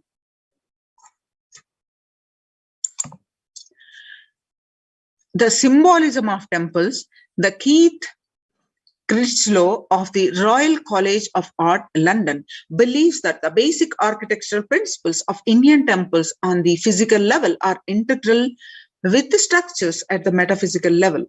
The Agamas and the Upanishad make several references to the correspondence of the human body and soul to the temple.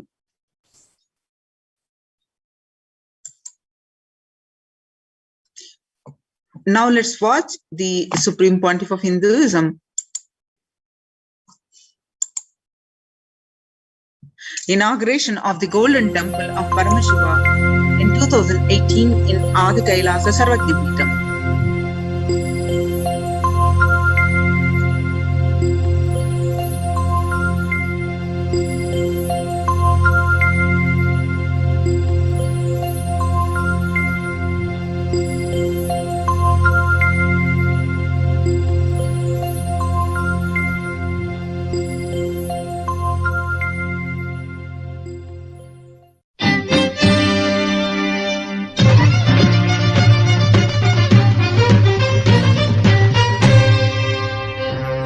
श्रीनित्यशिखरदर्शनं समस्तपापहरणं जन्मराहित्यं अनिभेदोत्तिगदरा Shri Paramhans Nityanand भ्रमरांब दिव्यक्षेत्रं दर्शिंచి మోక్షమే ఉందండి భక్తులారా.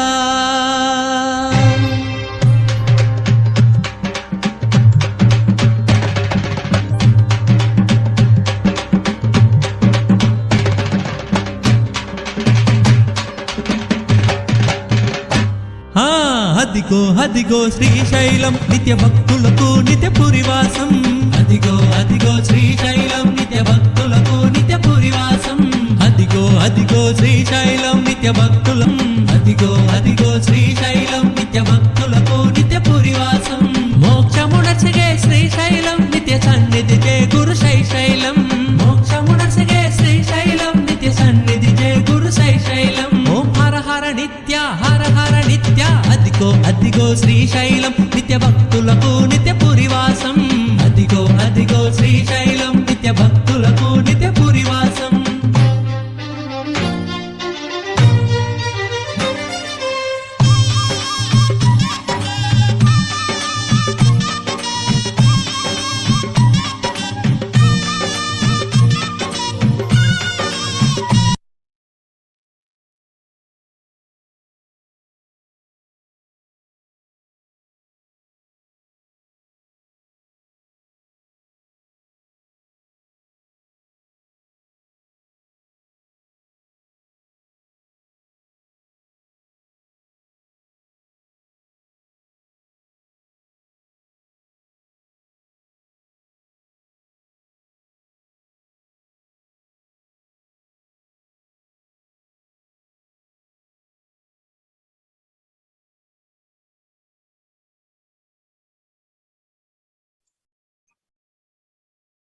Now, in the temple-based ecosystem, one more important aspect that always happens is the Annadanam.